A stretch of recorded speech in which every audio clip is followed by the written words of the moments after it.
Why do things mysteriously disappear in the Bermuda Triangle? Some places on Earth seem to hum with an energy all their own, not loud, not obvious, but soft and persistent, like a whisper heard through water. The Bermuda Triangle is one of those places. Spanning a wide stretch of the Atlantic Ocean between Miami, Bermuda, and Puerto Rico, it has long been the subject of legends, speculation, and quiet dread. To some, it's just a triangle on a map. To others, it's a riddle etched into the ocean's surface. And perhaps, it's not just what has been lost within it that draws us in, but the sense that it guards a secret we're not meant to know. For centuries, sailors told stories of strange lights in the sky and eerie stillness in the sea. Compasses spun without cause. Radios crackled with static. Planes vanished in clear weather, ships left no trace. And though science has offered theories, currents, storms, human error, something lingers. An unsettling calm. Like a hush before a breath is drawn. What is it about this stretch of ocean that makes even seasoned navigators uneasy? What makes some journeys vanish, not just from radar, but from memory? To understand the Bermuda Triangle, one must first surrender the desire for clear answers. There are facts, yes. There are maps, weather patterns, and historical records. But over all of it hangs a mist, one not made of water but of wonder. The kind of mist that softens the edges of truth and invites questions to float instead of fall. Could there be something hidden beneath those waters? Not just in the depths, but in the space between what is known and what is felt. The earliest whispers began not with radars or satellites, but with sailors gazing at the stars. In the age of wooden ships and celestial navigation, this region already had a reputation. Christopher Columbus, during his famed voyage, recorded strange lights hovering above the horizon. His compass reportedly behaved erratically near these waters. Skeptics point to magnetic variations, but still, the records remain. What did Columbus see? What did he feel, guiding his ship into the unknown with only the stars and instincts to lead him? In more recent times, the Triangle has taken on a darker mythology. Flight 19, a group of 5 U.S. Navy bombers, vanished during a training mission in 1945. Their last transmissions were eerie, confused, almost dreamlike. We can't find West. Everything is wrong, strange, the ocean doesn't look right. And then silence. A rescue plane sent after them also vanished, with no trace of wreckage ever recovered. How can so many machines and men disappear without a single piece of debris left floating in the tide? Some say the weather turned quickly. Others suggest navigational error. But those who've studied the Bermuda Triangle long enough know this isn't about any single incident. It's the accumulation, the pattern, the feeling that this place doesn't follow the rules. That in this triangle of sea and sky, the map might fold in ways we don't understand. Time, space, memory, perhaps they don't behave here the way we think they should. And still, people sail through it every day. Planes cross overhead. Most journeys are uneventful. But isn't that what makes the mystery even deeper? Like a door that sometimes opens and sometimes doesn't. A coin that lands on its edge just often enough to unsettle the game. For every 100 safe crossings, there's one story that refuses to settle, refuses to fade. A ghost in the records. A flicker in the data. A loved one gone without explanation. The ocean is vast. It holds more secrets than we can count. But the Bermuda Triangle has a voice of its own. A silence that feels deliberate. A hush, as if the water is listening. As if it knows what it's hiding. Could it be a natural vortex pulling things below? Could underwater volcanoes or methane gas pockets be responsible for sudden sinkings? Or could it be something more abstract, something emotional, psychological, even spiritual? a thin place where reality frays and the world blinks. Perhaps it's not a place at all, but a threshold, an invisible line where belief and skepticism collide. Some believe the triangle is a doorway into another dimension, a rift in space-time, or a realm we're not meant to touch. Others say it's a myth kept alive by media and imagination. But deep down, maybe that's the point. The Bermuda Triangle reminds us that not everything needs to be solved. Some mysteries serve as mirrors. They reflect our fear of the unknown and our longing to step into it. In the end, maybe the triangle is not a puzzle to be cracked, but a story that tells itself over and over, through waves, through static, through silence. Its edges shimmer with folklore and fact, with disappearances that never quite leave the mind, and with the quiet voice of the sea that says, some places hide more than they reveal. The ocean does not shout. It doesn't argue. It simply waits, and we, ever curious, drift closer to hear its whisper. So we begin our journey here, not with certainty, but with stillness. Not with answers, but with awe. The Bermuda Triangle stretches before us, blue and endless, pulsing with unseen rhythms. As you listen, let your breath match the tide. Let your thoughts float. And know that for all our instruments and intellect, there are still places where mystery lingers softly, patiently, just beneath the surface. Mapping the triangle. To understand the Bermuda Triangle, one must first try to trace its shape, though even that is a kind of illusion. The name implies precision, geometry, clarity. A triangle drawn with crisp lines and fixed points. But the sea laughs at our diagrams. It does not abide by rulers or borders. The lines we draw on maps are for us, not for the water. Still, we try. We say the triangle begins at Miami. One line stretches out to Bermuda. Another slides southeast to Puerto Rico. The last returns to Florida, closing the loop. A triangle, yes, but one made of currents, clouds, and something else we can't quite name. Miami at the southern tip of Florida is more than a city. It is the gateway, a place where land gives way to water, and where the Atlantic begins to breathe a little deeper. Sailors leave from here drawn to the Caribbean's warmth, but to head into the triangle from Miami is to step into the myth. You don't feel it in the streets or on the beaches. But once the shoreline fades behind you, once it's just you and the open sea, something begins to shift. The sky feels wider, the compass more fragile. Then there is Bermuda, a tiny island so small on the map, yet towering in the mind. Surrounded by treacherous reefs, it's long been known to sailors as both haven and hazard. Its location, remote, almost equidistant from both Miami and Puerto Rico, forms the northern point of the triangle. From above, it's just a dot in the ocean. But from within the legend, it is a watchtower, a silent witness to things vanishing in the blue. Puerto Rico marks the final point of the triangle. Lush, mountainous, full of music and mystery. It anchors the eastern edge of the shape, where the Atlantic and the Caribbean collide. The waters here are deep, unfathomably so. In fact, the Puerto Rico Trench is the deepest part of the entire Atlantic Ocean, nearly 6 miles down.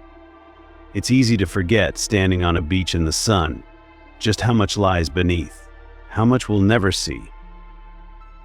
Together, these 3 points create an area of about 500,000 square miles. But there are no warning signs, no markers on the water, no dotted lines floating on the waves. The boundaries of the Bermuda Triangle are invisible. You don't know when you've entered it. There's no gate, no threshold. Just the sense sometimes that something has shifted. That time moves a little differently.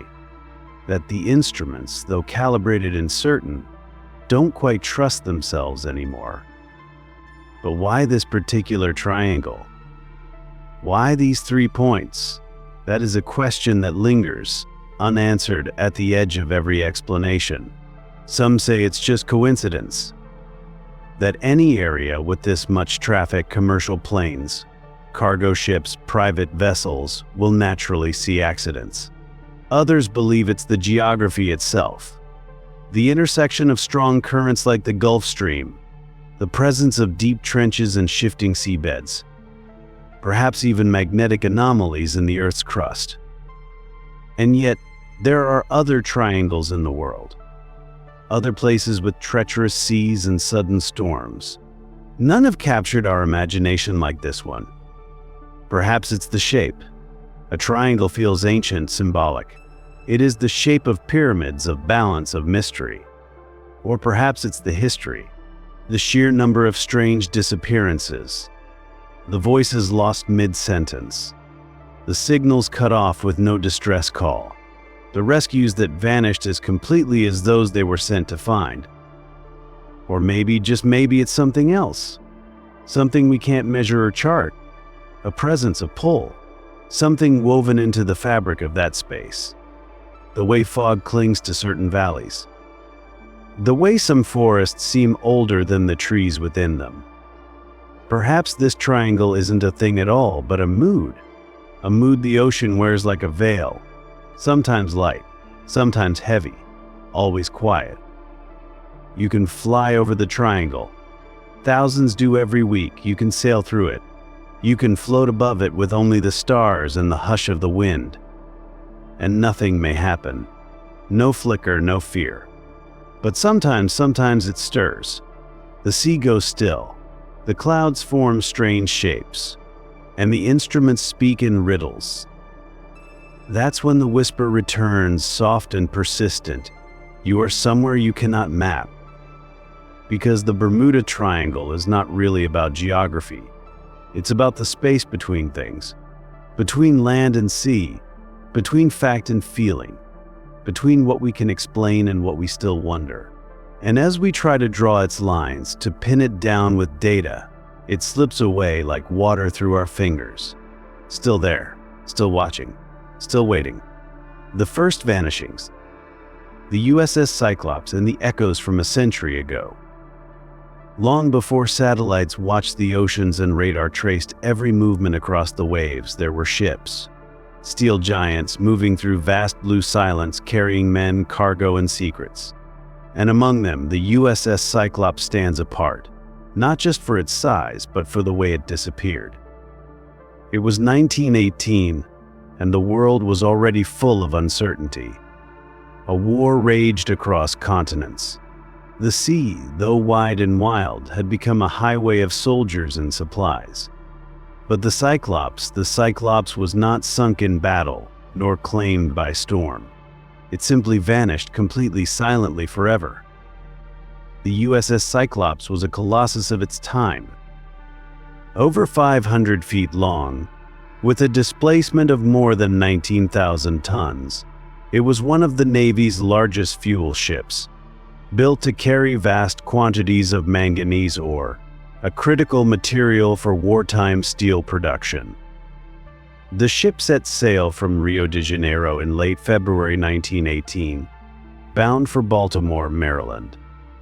On board were over 300 men, experienced sailors, hard-working crew, civilians and officers alike. The journey was expected to be routine, though the sea is rarely routine for long. She stopped once in Barbados. Reports say everything was normal. Supplies were taken aboard. No signs of distress. No weather warnings. And then she left. Northward into the Atlantic, cutting a line through the water between Barbados and the U.S. coast. That line, that path should have been safe. But after that final port, the Cyclops was never seen again. No debris. No distress signal. No lifeboats. Not even an oil slick on the waves. She was gone. Gone.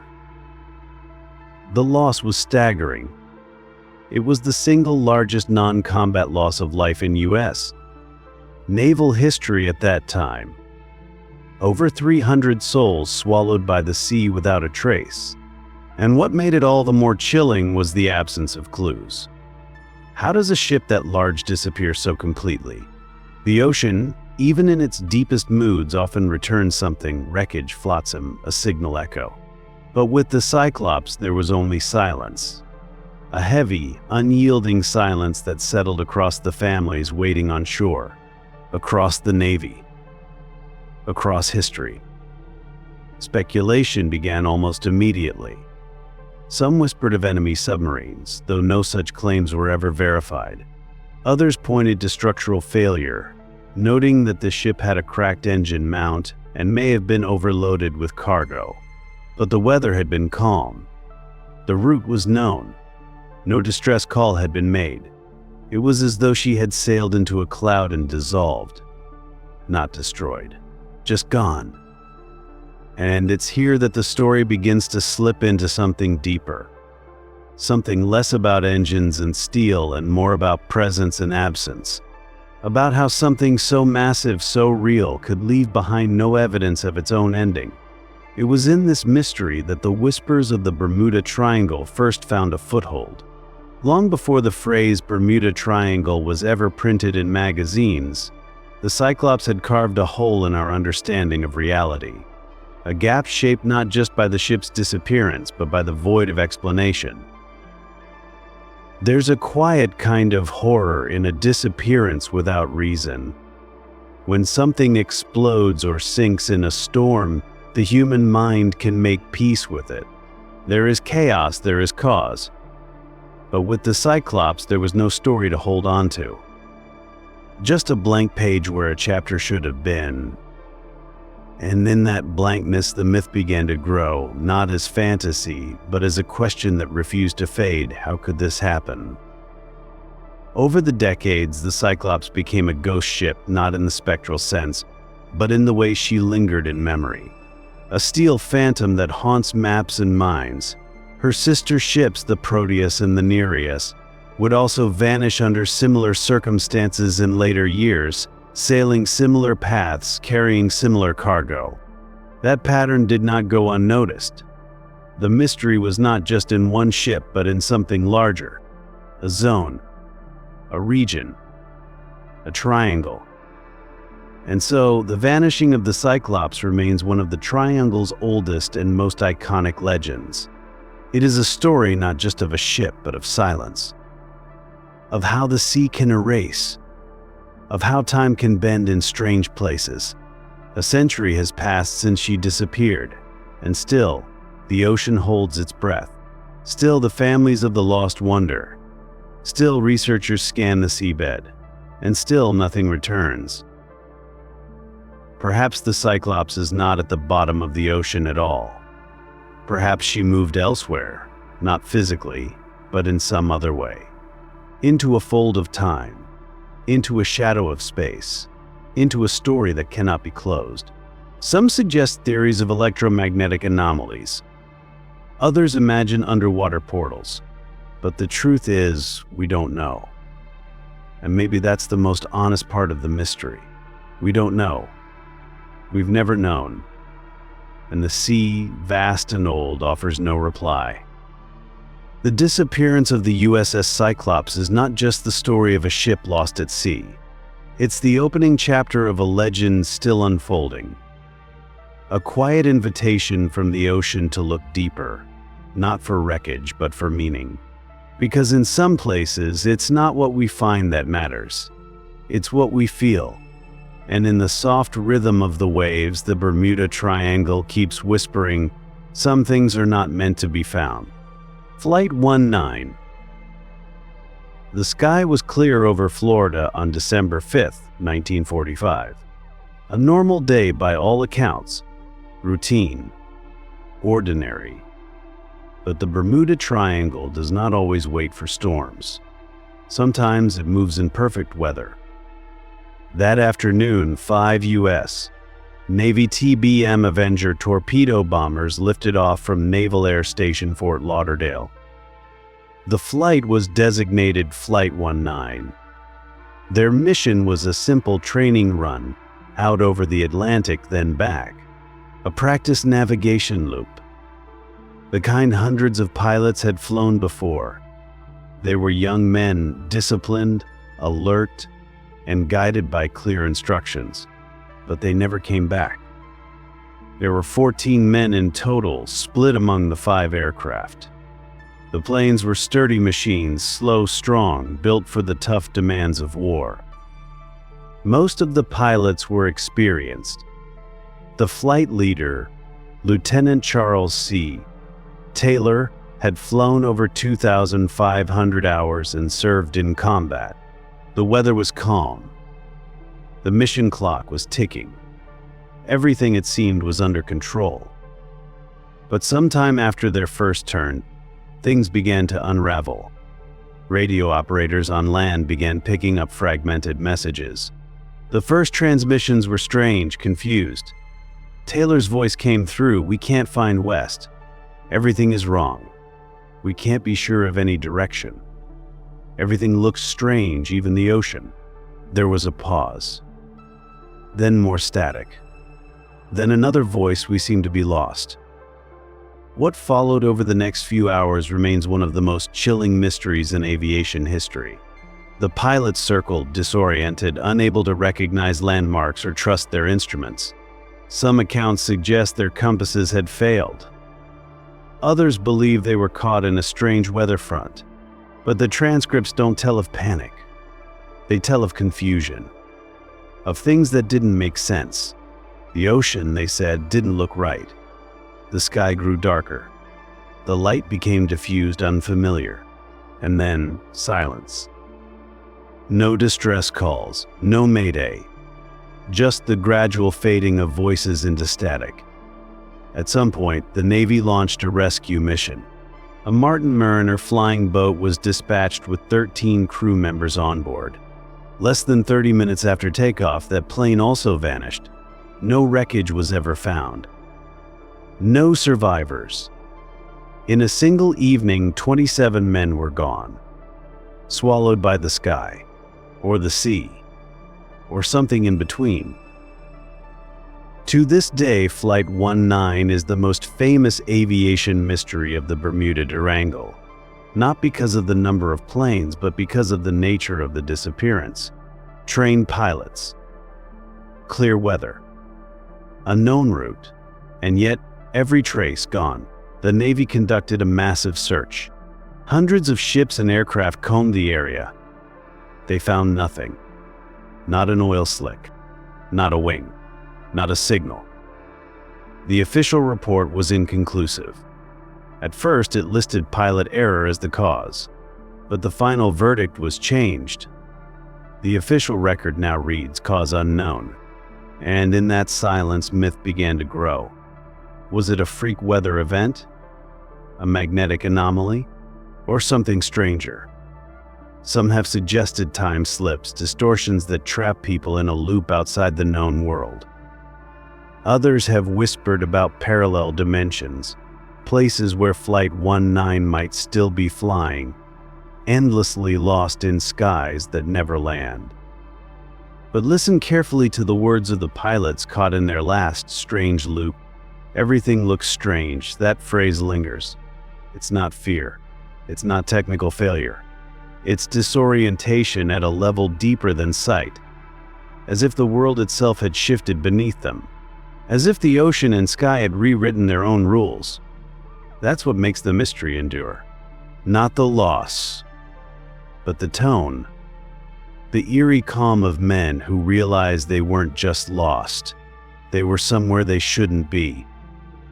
Even now, the mystery echoes through every whisper of the wind above the triangle, every flicker of radio static, every moment of strange cloud movement in otherwise perfect skies.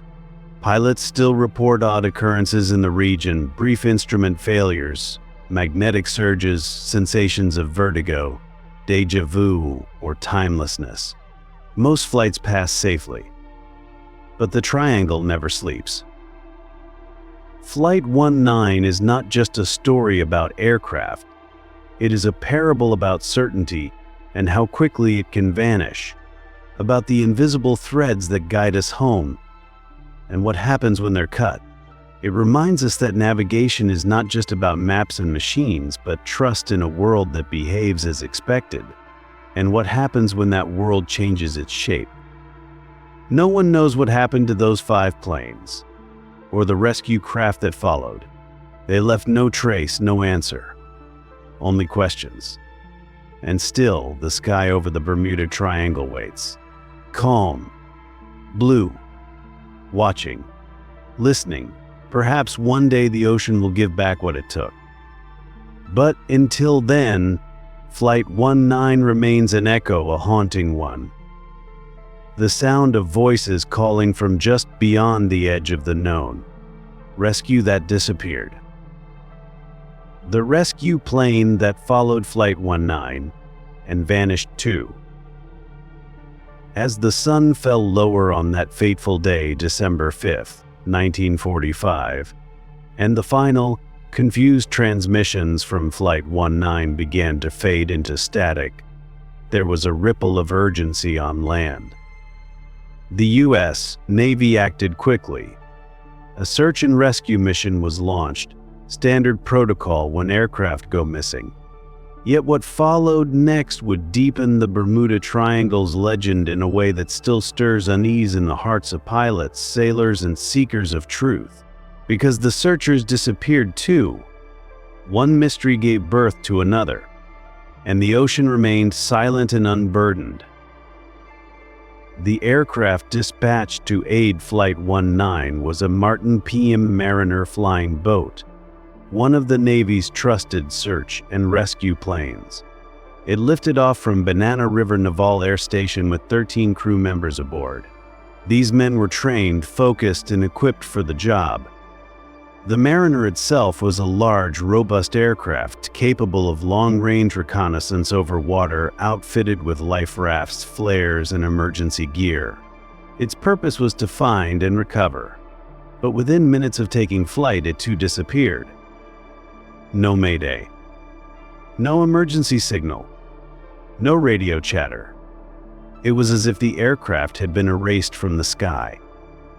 Naval logs marked its last known location, somewhere off the coast of Florida, near the presumed position of Flight 19. And then, like the bombers before it, it simply ceased to exist. A rescue turned ghost, a vanishing within a vanishing. The Navy searched frantically, deploying dozens of ships and aircraft. They combed the ocean. They scanned the sky, but nothing floated back. No life vests, no metal fragments, not even the scent of fuel on the waves. For a brief moment, it seemed the world had paused in stunned silence. One disappearance could be rationalized. 5 planes, perhaps a tragic sequence of navigational errors. But now the rescuers had vanished too. That's when the whispers began to rise, low at first, then louder over the years. Was this part of a larger phenomenon? A vortex, a portal, an ancient force that swallows not only those who wander into its domain, but even those sent to retrieve them. The Mariner's vanishing gave rise to the notion that the Bermuda Triangle wasn't just an area of poor luck or strange weather, but a place that resisted rescue, a place where logic thins and vanishes like a mist.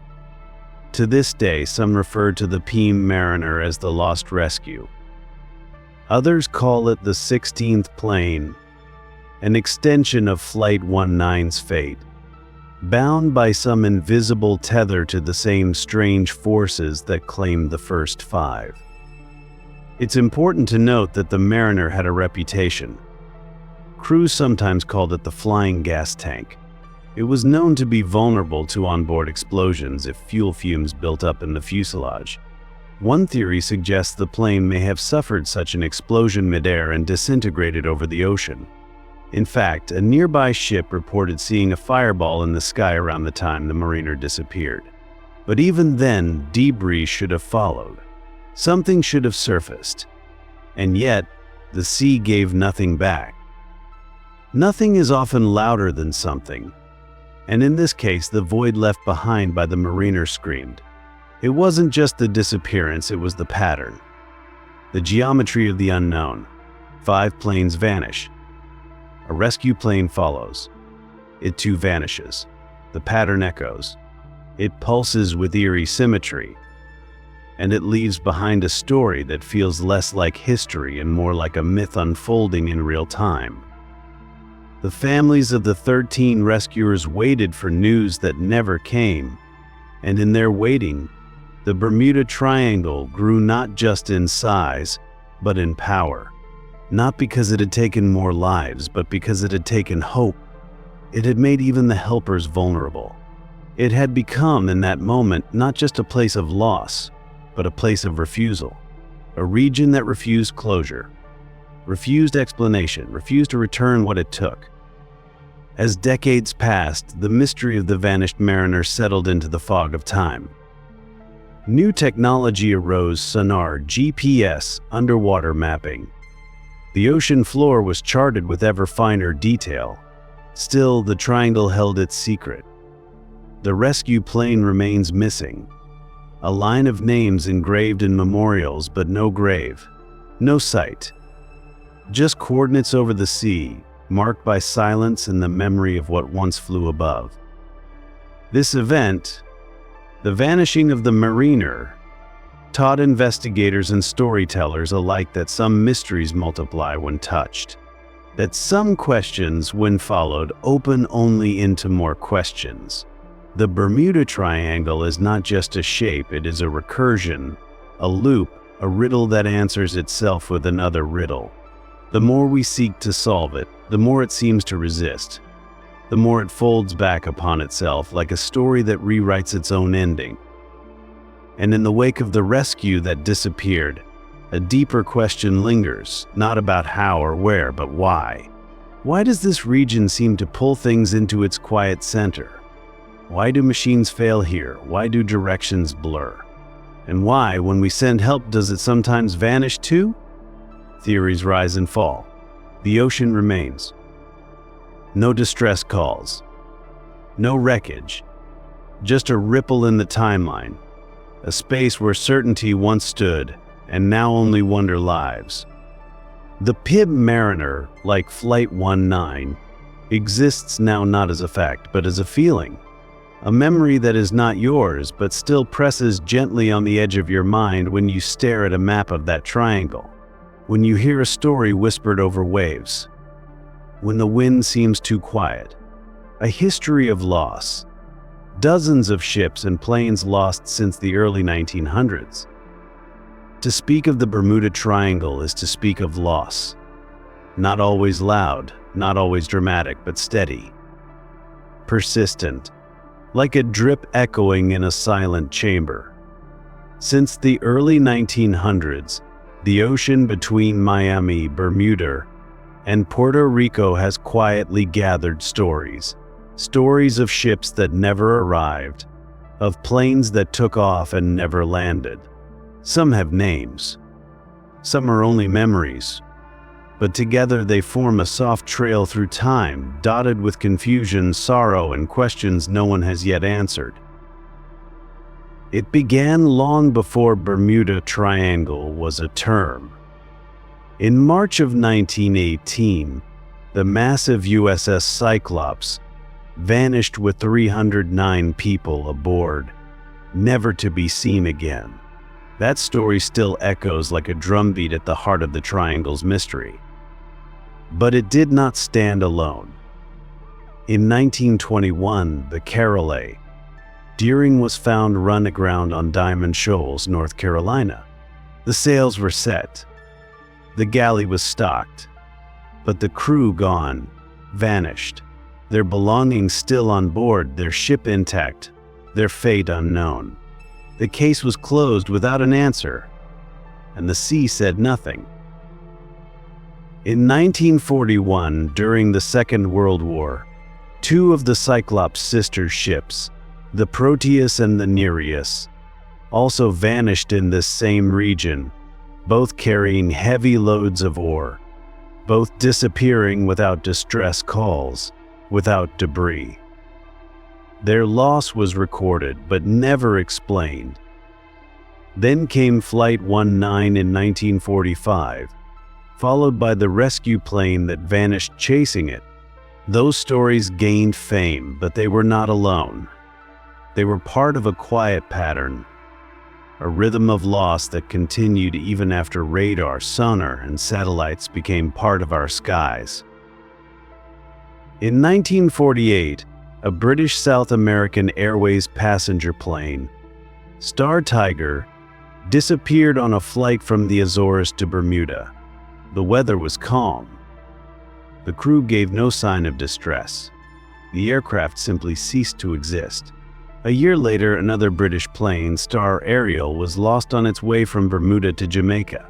No trace of the plane or its 20 passengers was ever found. Their names remain in flight logs and family memories, but the ocean has kept the rest. In 1955, the yacht Connemara IV was discovered adrift in the Atlantic.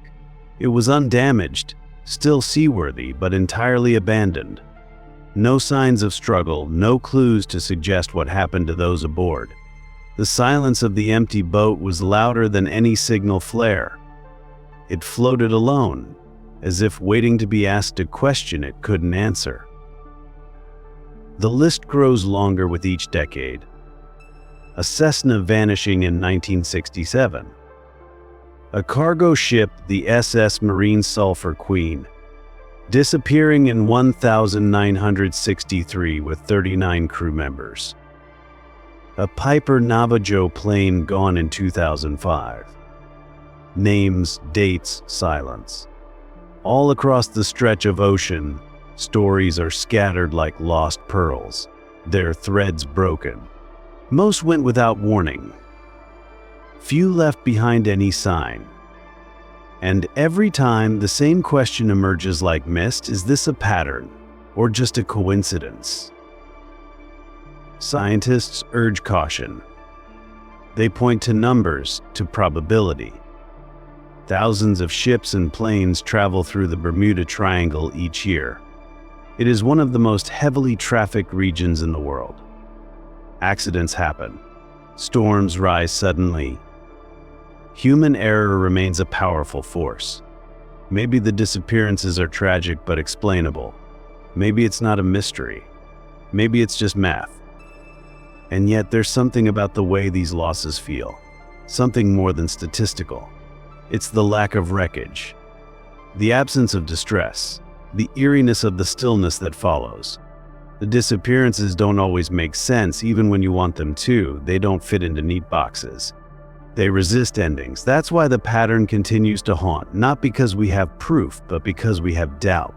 A quiet, lingering uncertainty. Some say the Bermuda Triangle is cursed.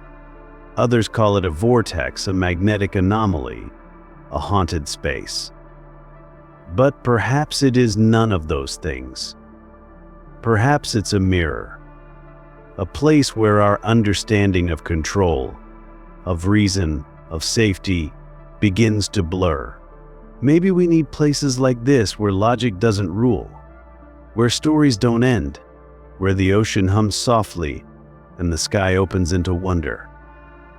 The names remain. The dates are marked. But the silence between them, stretched across a century, is what defines the Bermuda Triangle. That silence is not empty. It is full. Full of questions, of echoes of the soft footsteps of the vanished. If there is a pattern, it is not just in time or space, but in feeling. In the way each story leaves a faint trail of awe, fear, and reverence. A breathless sense that we are brushing up against something we do not understand. So the triangle persists. It holds its losses gently, not cruelly, but with a kind of solemn grace. And as the waves roll on, as technology advances, as new ships and planes pass overhead, it remains still, watching, listening. Not forgotten and never quite known.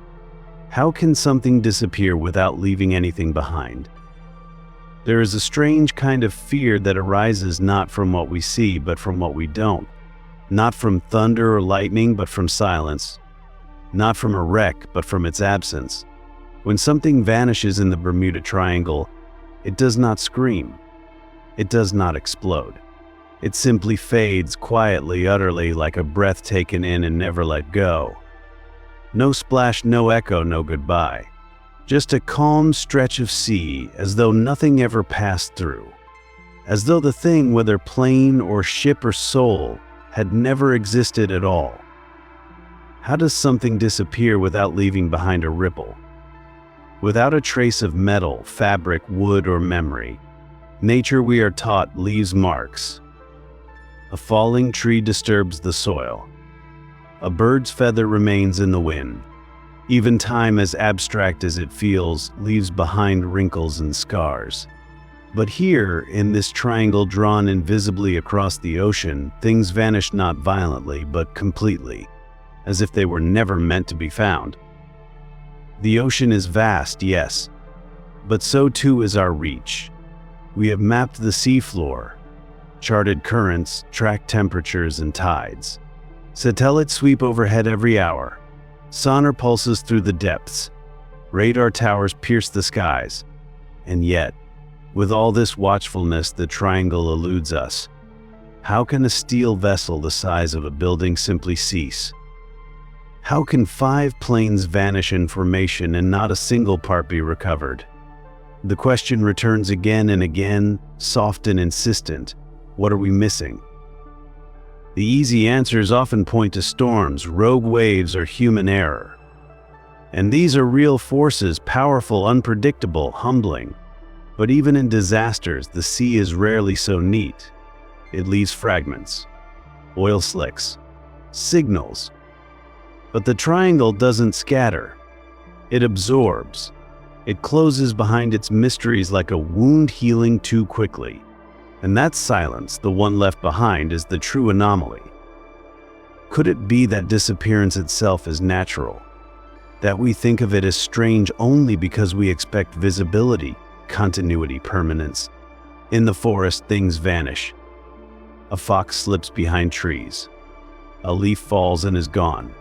But we are on land, where things are easier to find again. The ocean plays by different rules. It has depth, real and symbolic. When something sinks, it doesn't just go down.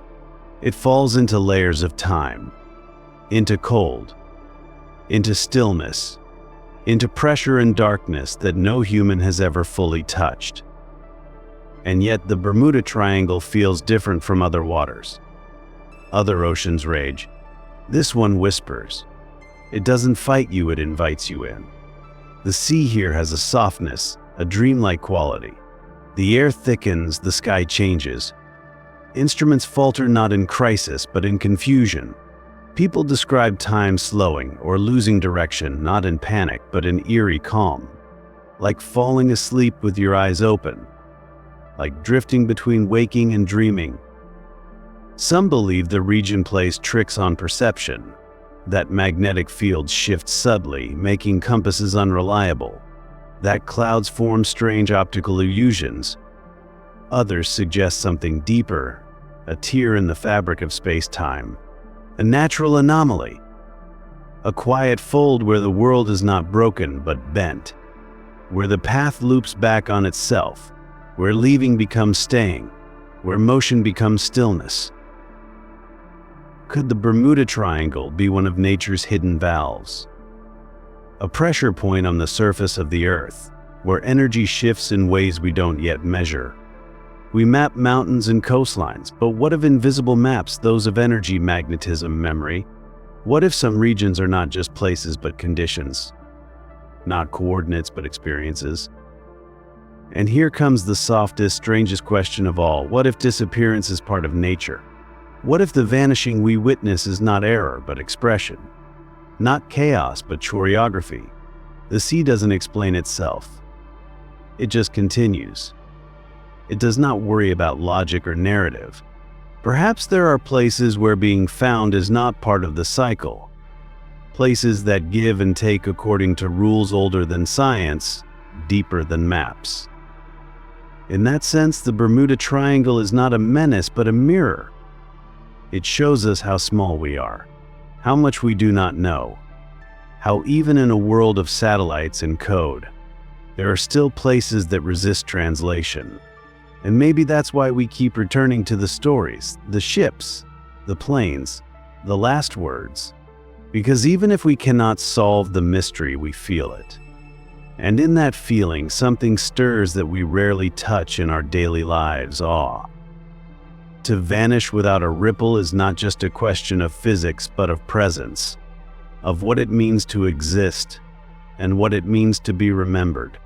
The Bermuda Triangle takes, yes, but it also gives glimpses of humility, of wonder, of the thin line between being here and being elsewhere, between knowledge and mystery, between science and silence. And so we drift here in thought, as others have drifted in waves, listening, watching, not for the crash or the flare, but for the absence, the hush, the impossible stillness that follows when something large, loud, and real disappears as if it had never been. The sea closes behind it, gentle and untroubled, and we are left with the quiet echo of a possibility. Perhaps the world is stranger than we know. Perhaps it always has been. The ghost ships. There is something deeply unsettling about a ghost ship. A vessel that drifts upon the sea, sails catching the wind, hull rising and falling with the swell, alive in motion, yet utterly lifeless. No smoke from the galley, no voice from the bridge, no hand on the wheel, just silence echoing where sound once lived. In the Bermuda Triangle, ghost ships are not only legends but tangible riddles, vessels discovered in perfect condition, provisions untouched, but crews gone without explanation. The ocean holds many stories, but these are the ones it leaves behind, like notes written in water. The Ellen Austin is one of the earliest and most haunting tales. The year was 1881, and the Ellen Austin, a large American schooner, was sailing toward New York when it encountered another ship adrift in the open sea. The vessel was in good shape. Its sails were set, but there was no crew aboard, no signs of struggle, no distress signals. It was as though the people on board had simply vanished into thin air, leaving behind only ropes, charts, and the strange hum of absence. Captain Baker of the Ellen Austin made the decision to tow the mystery ship back to port. A prize crew from his own men boarded the vessel, took the helm, and began the journey alongside their mother ship. But within days, a thick fog enveloped both vessels. When visibility returned, the ghost ship was gone. Days later, it was spotted again, drifting empty once more. The prize crew had vanished just like the first. Some say the captain tried a second time, sending new men aboard, but the result was the same. Each time the ship was found again, it was empty. Whole, untouched, but hollow. Eventually, the Ellen Austin left the phantom ship behind, too afraid to tempt fate further. And to this day, no one can say what happened to the men who stepped aboard that drifting shadow. Then there is the case of the Caroline, Deering, a 5-masted schooner built in 1919. She set sail with a full crew and cargo, making stops along the East Coast before her final, fateful leg through the Bermuda Triangle. On January 31st, 1921, the Deering was discovered aground on the treacherous Diamond Shoals off the coast of North Carolina. Her sails were still up. Meals appeared to have been prepared. The lifeboats were missing, but not a single soul remained on board. The ship itself was in good condition, but eerily empty. The crew's personal effects were still present. Navigation equipment was missing, and the logbook was gone. Yet there was no sign of violence, no sign of panic. It was as if the crew had simply walked off the ship into the sea. Investigations followed. Theories swirled: mutiny, piracy, storms, even communist plots. But nothing added up. The crew of the Caroline, Deering, was never found. Their disappearance joined the long echo of others who had sailed through the triangle and vanished not in wreckage, but in silence. like a candle blown out in an empty room. These ghost ships evoke a special kind of wonder. They were not sunk. They were not destroyed. They remained floating monuments to something unseen. Their intact structure makes the mystery sharper, more surreal. When something is broken, we search for the cause. But when something is untouched and still abandoned, we are left with only the question, where did everyone go? In more recent decades, smaller vessels have been found drifting similarly: abandoned yachts, lifeless fishing boats, drifting cargo ships. Sometimes the sea offers an answer: a crew member falls overboard. Others follow and rescue: a sudden storm. But other times, the trail ends abruptly. A meal uneaten, a log half-written, radios working but silent. And still, the ocean sways beneath the hull, whispering its secrets to no one. Ghost ships defy the rules of storytelling. They have no final act. Only an open ending, left suspended in time. The Bermuda Triangle seems to favor this kind of ending, not explosive but incomplete. A vanishing wrapped in the stillness of what remains. A ship without a soul. A presence with no one present. Could it be that the triangle does not take the ship, only the people? That it leaves behind shells, as if to mark that something happened, but not what? And what kind of force, natural or otherwise, could remove a crew so completely, so quietly? Could spatial disorientation drive people into the sea? Could hallucinations caused by natural gas or magnetic anomalies lure entire crews away?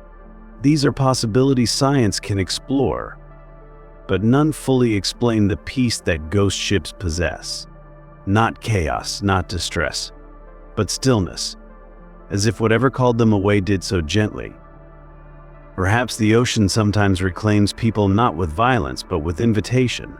Perhaps the Bermuda Triangle is not a predator, but a passage, not a storm, but a veil, something that opens at the right or wrong moment. And those who walk through do not fall or drown, they simply leave.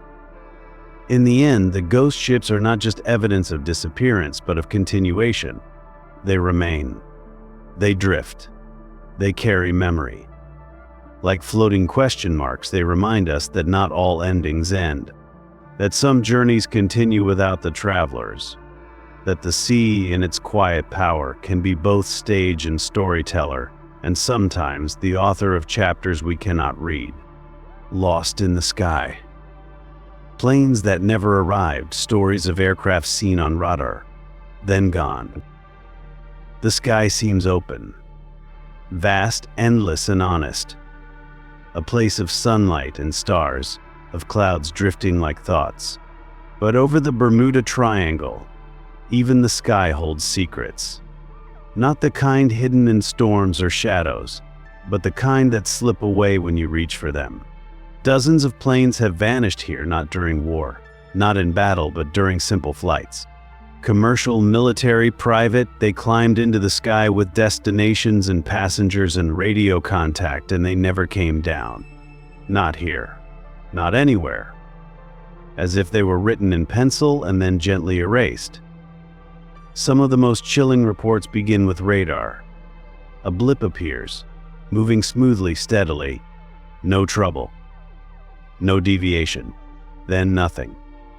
The blip fades mid-flight, mid-course, mid-sentence. Controllers try to re-establish contact. No response. The aircraft simply ceases to exist in the digital landscape. There's no distress call, no squawk code, no goodbye. Just silence.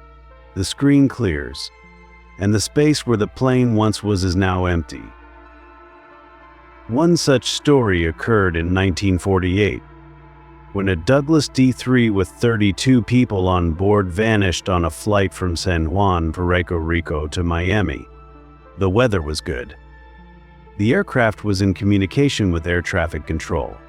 Then, as it approached the coast of Florida, it disappeared just minutes before landing. No wreckage was found. No signal was received. The search teams covered thousands of square miles. Nothing. The sky had swallowed it whole. In 1950, a military aircraft, a USAF Globemaster, disappeared over the triangle with 53 people aboard. There were no mayday calls, no radar anomalies. The flight vanished mid-air, mid-journey. Investigators noted that weather conditions were mild. The aircraft was well maintained, and still, not a single trace was ever found. It was as though it had flown into a mirror and simply never came out the other side. Years later, in 1965, two Navy P-2 Neptune patrol planes took off from separate bases and disappeared over similar parts of the ocean. Both vanished within months of each other. Both were conducting training operations. One of them radioed that they were flying into clear weather. Nothing seemed wrong. Then, nothing. No debris. No life rafts. No conclusion. Some of these events might be dismissed as tragic flukes. But patterns begin to form when enough questions go unanswered.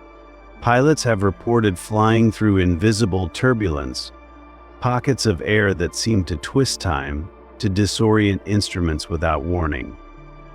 Some describe sudden compass swings, altimeter malfunctions, or moments when the sky appears oddly colored, almost washed out, like a film negative of itself. In a few cases, pilots have radioed in with panic or confusion, claiming the horizon looked wrong or that clouds were forming in strange geometric shapes, before cutting off completely. Others have returned with strange stories.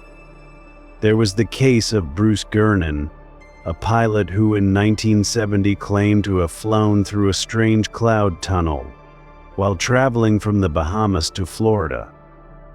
For several minutes, he lost all visual and navigational bearings. When he emerged, his instruments suggested he had traveled much farther than expected in a fraction of the normal time.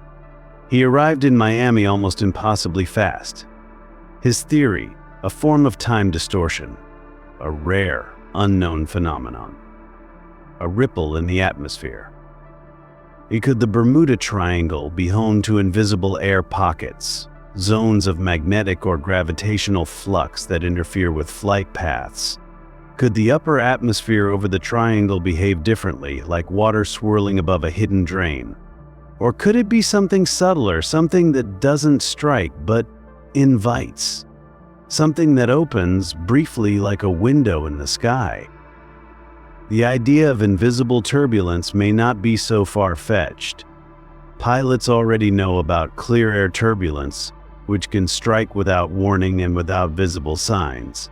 But what if, in this part of the world, there are other forms, less violent, more disorienting? Fields that affect not just the body of the aircraft, but the perception of those inside it, the flow of time, the memory of direction. Technology continues to advance. Planes are tracked more precisely than ever. Communication is constant, satellites ever watching. And yet, even now, there are flights that vanish moments when the screen goes blank. Modern planes disappear still. Not often, but just often enough to remind us that the mystery is not behind us. It flies beside us in silence. Perhaps the most haunting part of these stories is not the vanishing itself, but the expectation. We expect the sky to return what we send into it. We expect to land, to arrive. When that does not happen, something in us is disturbed, not just by loss, but by the break in the story. Planes aren't supposed to end midair. They are supposed to have a final page. But in the Bermuda Triangle, some stories end mid-sentence, or don't end at all. There's no thunder, no flash, just the sound of silence over the radio, the blank space on the radar, the empty gate at the airport. And still, the sky above the triangle looks calm, blue, ordinary, waiting. The unseen storm, sudden squalls, microbursts, and rogue waves, nature's quiet violence. The ocean does not need to roar to be dangerous. It does not need thunder or towering clouds to reveal its power.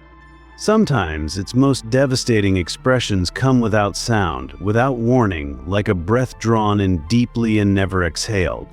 The Bermuda Triangle, wrapped in tales of vanishing ships and silent skies, may not be ruled by the supernatural, but by nature at its most unpredictable. Because nature, even when silent, is never still. And in this part of the world, the forces of air and sea dance to rhythms we're only beginning to understand. Sudden squalls are one such force, swift, violent bursts of wind and rain that erupt from an otherwise peaceful sky. One moment the ocean is calm. The next, a wall of wind slams down like an unseen hand, pushing water upward, tossing ships sideways, confusing pilots and sailors alike. These squalls can form quickly in minutes.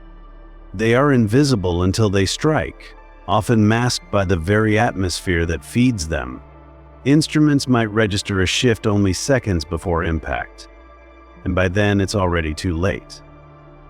In aviation, a similar phenomenon exists: microbursts. These are tiny but fierce downdrafts of cold air that plunge from thunderclouds, striking the ground or sea and spreading outward like an invisible explosion. They are nearly impossible to see with the naked eye, but when a plane encounters one during flight, especially at low altitude, the sudden shift in wind direction can be catastrophic. Even the most skilled pilot can lose control in the span of a heartbeat. And in the Bermuda Triangle, where warm ocean currents feed unstable skies, such microbursts may occur more often than we know. Then there are rogue waves. Once thought to be maritime myth, they are now a documented reality. These waves rise out of nowhere, sometimes reaching over 80 feet high, appearing in open sea where conditions seem deceptively mild. A vessel could be sailing smoothly when a wall of water looms on the horizon, too sudden to avoid, too powerful to withstand. Rogue waves strike like ghosts of the deep, leaving behind shattered decks and puzzled reports. In many cases, they leave behind nothing at all. Just an empty expanse of water where a ship once was. Could these natural forces explain some of the disappearances in the triangle? Certainly they offer pieces of the puzzle. A ship overtaken by a rogue wave would sink rapidly, especially in deep trenches. A plane caught in a microburst could plummet before a distress call is even made. A squall could spin a vessel off course far beyond search grids into waters too deep and vast for rescue. In a place where all three forces coexist, air, sea, and storm, disaster could strike without warning and leave no trace behind. But the question lingers, is this enough? Do natural explanations account for the silence that follows? The perfect condition of ghost ships, the disappearance of entire flight groups without a single signal or scrap of wreckage. Nature, while powerful, tends to leave fingerprints, wreckage, oil slicks, evidence. Yet in the triangle there is a peculiar pattern of absence. A clean vanishing, not a shattered one. Still, the atmosphere over the Bermuda Triangle is unlike any other. The Gulf Stream rushes through it, a powerful, warm current that can quickly scatter debris, disperse oil, or drag objects thousands of miles. Storms form and dissipate here faster than in many other regions. Deep underwater trenches, like the Puerto Rico Trench, plunge miles into the earth, swallowing wreckage with ease. And the very heat and humidity that make the tropics beautiful also breed chaos in the skies. Meteorologists studying the region have noted that the triangle often sits at the convergence of multiple weather systems. A high-pressure ridge from the Atlantic, moisture from the Caribbean, trade winds from the Sahara. Each element feeds the next, creating a complex and fragile balance. It is a place where air and sea negotiate constantly, and sometimes violently. Perhaps it's not the presence of one dramatic storm, but the layering of many subtle ones, each adding just enough confusion to unravel a journey. To the eye, it may look peaceful. a glassy ocean, a pale blue sky. But beneath that calm surface, there may be tension, pressure building, winds twisting, water shifting. Nature's quiet violence is not always dramatic. Sometimes it whispers, sometimes it watches, and sometimes it moves so quickly, so cleanly, that those left behind wonder if anything happened at all. And perhaps that's the most unnerving idea of all, not that the triangle hides a supernatural portal, but that it reveals the limits of our control. That in this world we think we've mapped and measured, there are still regions where nature plays by older, wilder rules, where storms do not announce themselves, where waves do not warn, where vanishing is not magic but simply part of the rhythm.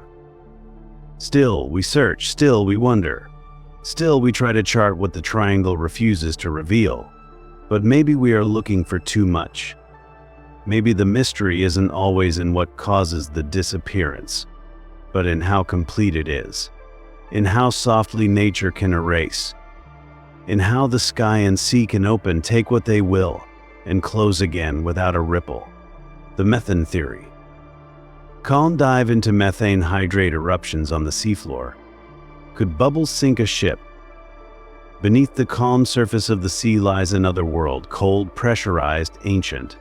A world of silence and sediment, of slow changes and buried energies.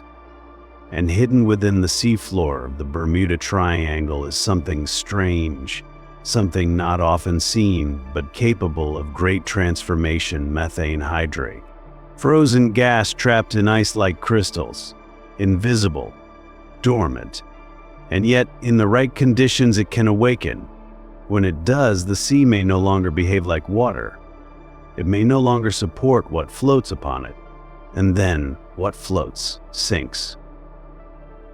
This is the core of the Methane Theory, that perhaps what swallows ships in the Bermuda Triangle isn't a supernatural force or a cosmic rift bubbling silently up from the deep.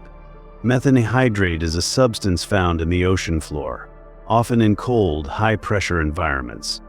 The molecules of gas are locked in a cage of ice, stable under the weight of the sea. But if temperatures rise or pressure shifts due to earthquakes, landslides, or even deep sea currents, the hydrate destabilizes. And suddenly, large volumes of methane gas erupt from the seafloor like an underwater geyser. When this happens, the water directly above the eruption becomes frothy and less dense, less able to support weight. If a ship happens to be above such a release, it could lose buoyancy in an instant. The vessel would not be pushed or struck, it would simply drop. No explosion, no fire, just a sinking that feels wrong because the water itself no longer behaves like water. And all of this could happen within seconds. A sea that looks perfectly normal could become a trap, swallowing a ship so swiftly that distress signals are never sent, leaving behind only the sound of bubbles rising, then nothing. Could this explain some of the disappearances in the triangle? Scientists say it's possible. The region does contain large fields of methane hydrate deposits, especially along the edge of the continental shelf near the Florida Straits and the Puerto Rico Trench. The seafloor there is unstable, prone to shifts and pressure changes. It is not beyond reason to imagine a scenario where gas pockets erupt unexpectedly, transforming the water above into something weightless and strange. A temporary void that takes and then seals itself again.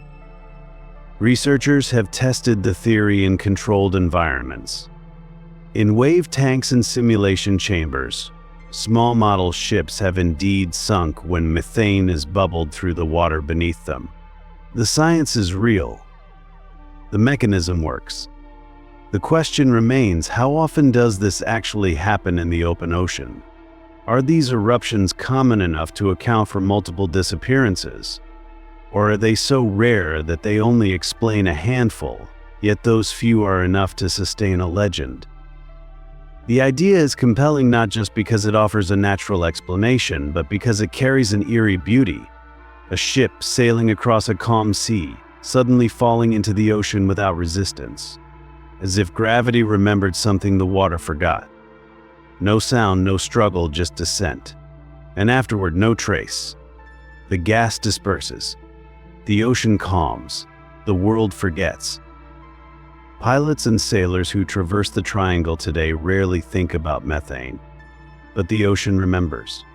Beneath their journeys, miles below the surface, the sea shifts. Pressures build. The earth exhales slowly, and sometimes it exhales quickly. The ocean's surface reflects none of it. It may appear peaceful, glass-like, eternal, but underneath something is always in motion.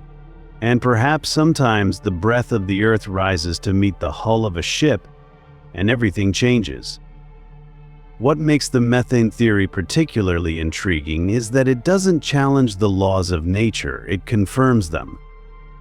It's not an anomaly, it's a reminder. A reminder that our world is still full of forces we rarely witness, that the sea can change its nature in a moment, that what supports us can disappear. It doesn't take a portal or a curse to make something vanish. Sometimes all it takes is a change in density, a burst of gas, a breath from the deep. But still, questions remain. Wouldn't debris eventually rise? Wouldn't wreckage at some point float to the surface? Perhaps. Perhaps not. In the deep, warm waters of the triangle, wreckage can be scattered quickly, consumed by time, pressure, and marine life. Ships break apart silently. Currents carry their parts far from their last known position. And if the descent is rapid and intact, the vessel may lie buried in the silt, invisible to sonar, unmoving at the bottom of a trench no one dares explore. And what of the planes? Could methane also affect flight? Some believe that large gas releases could disturb air density and cause engine failure, or that rising methane could reduce lift. It remains speculative, but for those who disappeared without warning, no storm, no error, there's a strange comfort in imagining a natural, if rare, cause. Not malice, not mystery, just Earth being itself. The Bermuda Triangle has many faces, but the methane theory shows us one of its quietest. A force not seen, not heard, but felt in the moments just before sinking. A force that reminds us that the sea has moods, that the earth breathes, that sometimes the most ordinary elements, ice, gas, pressure, can create the most extraordinary effects.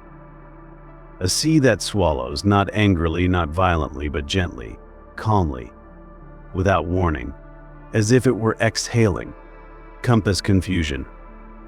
True north, magnetic north, and the triangle's unusual navigational errors. The compass is one of humanity's oldest guides, a steady arrow in a spinning world. It points not to where we are, but to where we are going. Through centuries of storm and starlight, explorers have trusted it, sailors have followed it, and pilots have charted their courses by its quiet insistence. But what happens when the compass falters? When the needle doesn't point where it should? When direction itself becomes uncertain? In the Bermuda Triangle, this question doesn't live in theory. It lives in the sky and sea, in the silence that follows vanished voices. Because here, the compass doesn't always behave. The Bermuda Triangle is one of only a few places on Earth where true north and magnetic north can briefly align. For most of the planet, navigators must account for the angle between the geographic North Pole and the magnetic one, a difference called magnetic declination. But within certain zones, including parts of the triangle, this correction disappears. The compass points straight to true north, and for many this might sound like a convenience, a rare moment of alignment. But in reality, this can cause subtle, critical confusion, especially for those not expecting it. Pilots trained to account for declination may unconsciously overcorrect, unknowingly drifting off course. Sailors using standard navigation charts may believe they are following a precise bearing, when in fact, their path is curving slowly but steadily away from safety. And in the vast, featureless expanse of the ocean, even a 1-degree error sustained over miles can mean the difference between landfall and loss. A simple misreading compounded over time can become a vanishing. But the mystery goes deeper. Reports over the decades describe not just confusion, but active malfunction. Compasses spinning slowly, then rapidly. Needles locking in place, refusing to move. Instruments disagreeing with each other. Magnetic readings fluctuating wildly in calm skies. These are not errors of human calculation, but of the tools themselves. The triangle seems to reach up, touch them, and leave them unsure. Some pilots have described sudden lurches in instrument readings. Altimeters dropping. Airspeed indicators failing. One moment everything reads true, the next it all collapses into contradiction. Others recall moments of directional blindness when the sun and stars didn't match their dials. Some even speak of losing time or seeing the horizon shift, as if space itself were bending. These are not the hallucinations of the inexperienced. They are the puzzled observations of trained professionals, people who know how to read the sky, but suddenly cannot trust what they see. What could cause such strange behavior? Scientists point to possible geomagnetic anomalies, variations in the Earth's magnetic field caused by irregularities in the planet's molten core. These shifts are subtle, and they fluctuate with solar activity, tectonic movement, and even undersea volcanoes. The triangle, with its proximity to tectonic boundaries and deep sea trenches, may be particularly susceptible to these disturbances. In essence, the very magnetism we rely on for orientation may be whispering in a different voice over these waters.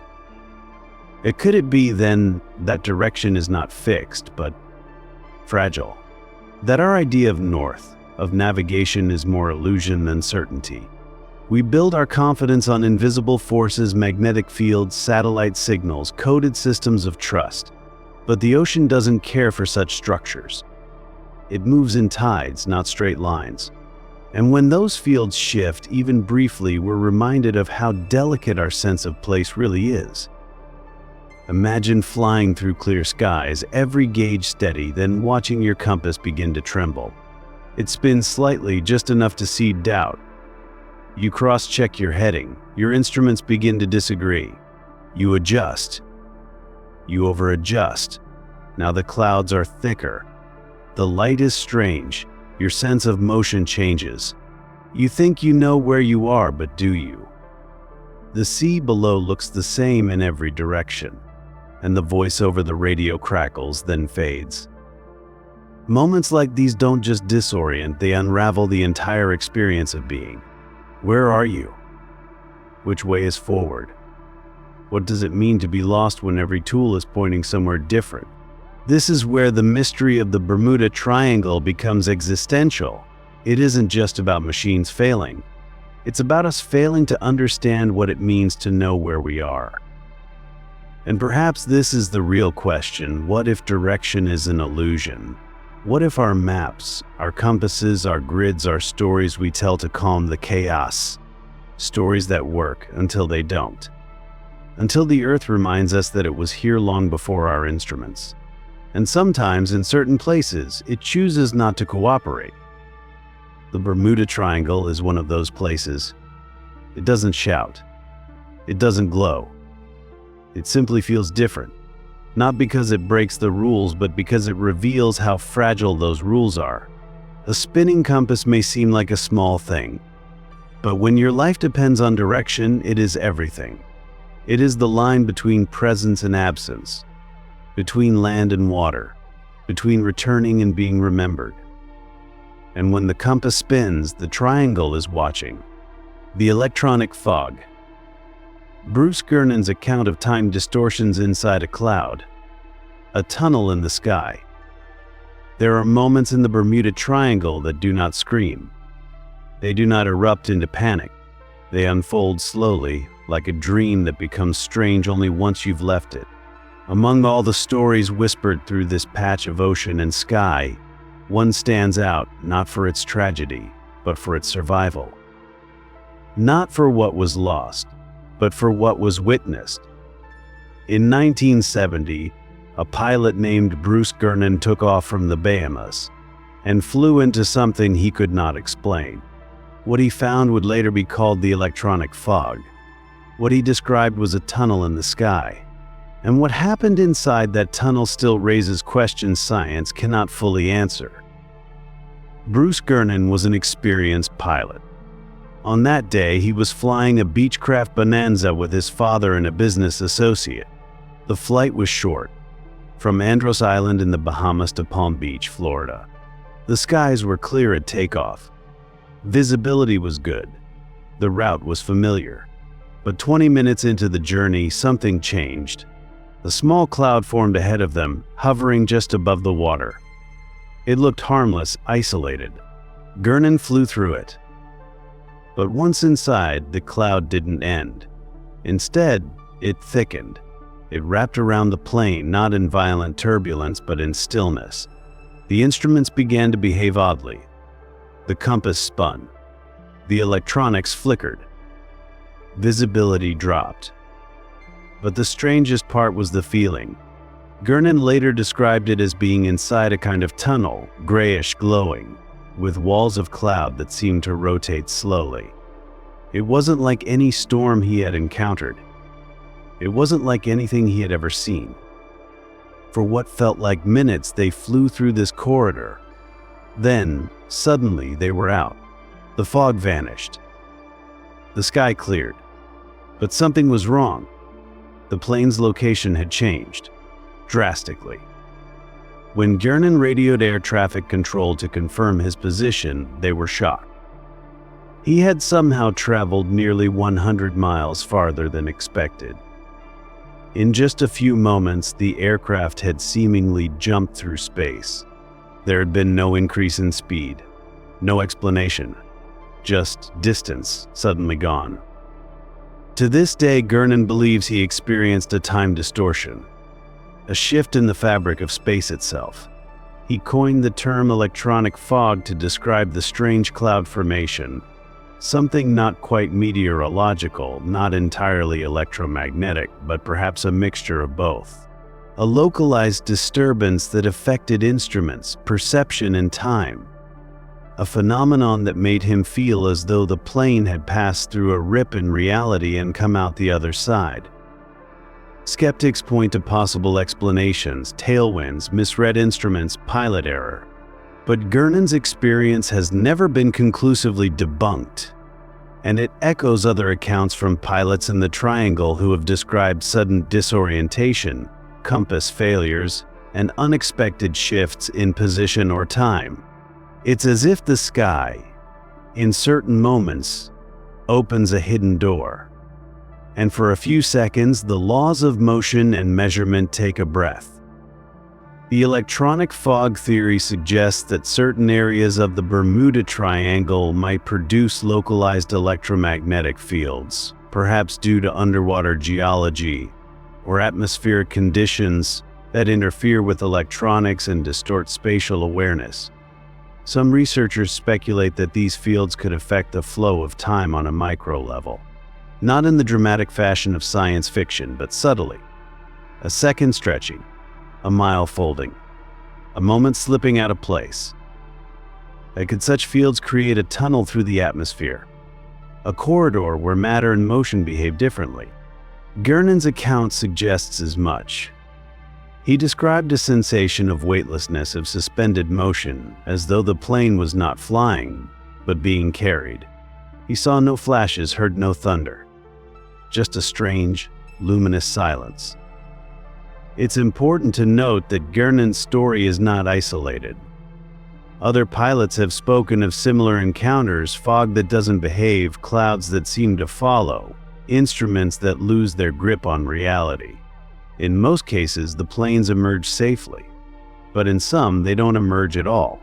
Could it be that what Gernon escaped, others were lost within? What if the triangle is home to a naturally occurring phenomenon we don't yet understand? Not a vortex, not a portal, but a condition like lightning or auras, rare, unpredictable, beautiful, and dangerous. What if, in the right alignment of weather, magnetism, and movement, a tunnel opens, not to another world, but to another moment in this one? That's the haunting power of Gurnon's story. It doesn't demand belief. It simply invites wonder.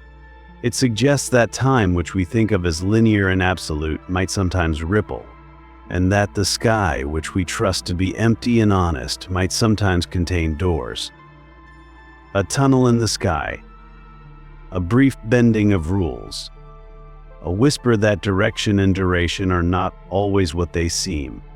That to move through the triangle is not just to travel across space, but to move through something older, stranger, softer, like a dream drifting across the horizon. Portal theories. Time slips, wormholes, and dimensional rifts are there thin places in the world. There are places on Earth that feel thinner than others. Places where reality seems to hum just beneath the surface. Places where direction feels uncertain, where time flows differently, and where people walk in and never return. The Bermuda Triangle is one of those places, and within its mystery, a question quietly arises, one that science has not fully answered and may never fully explain. Are there portals in our world?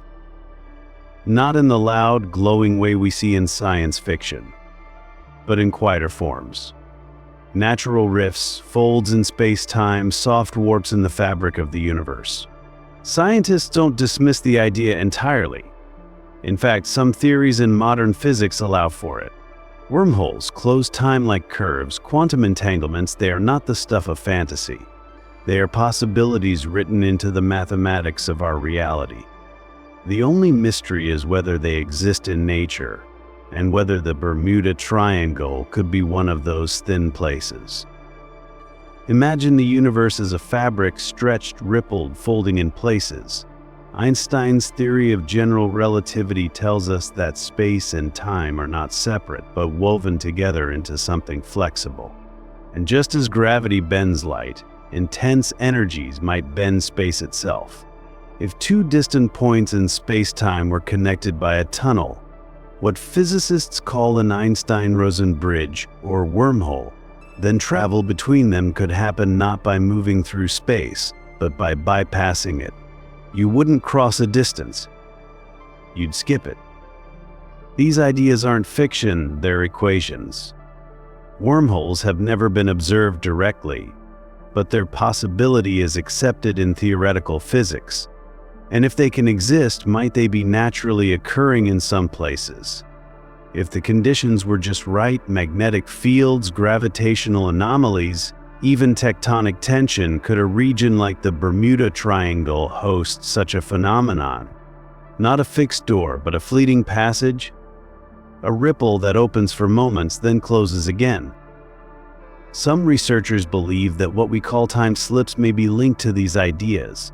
People who pass through a cloud, a fog, a still space, and suddenly find themselves somewhere else, someone else. These accounts are rare, but curiously consistent. A pilot losing 10 minutes and finding themselves hundreds of miles ahead. A sailor seeing an unfamiliar coastline only for it to vanish. Could these be glimpses into a moment when space-time folds, briefly, invisibly, and swallows something whole? Quantum physicists speak of entangled particles communicating faster than light.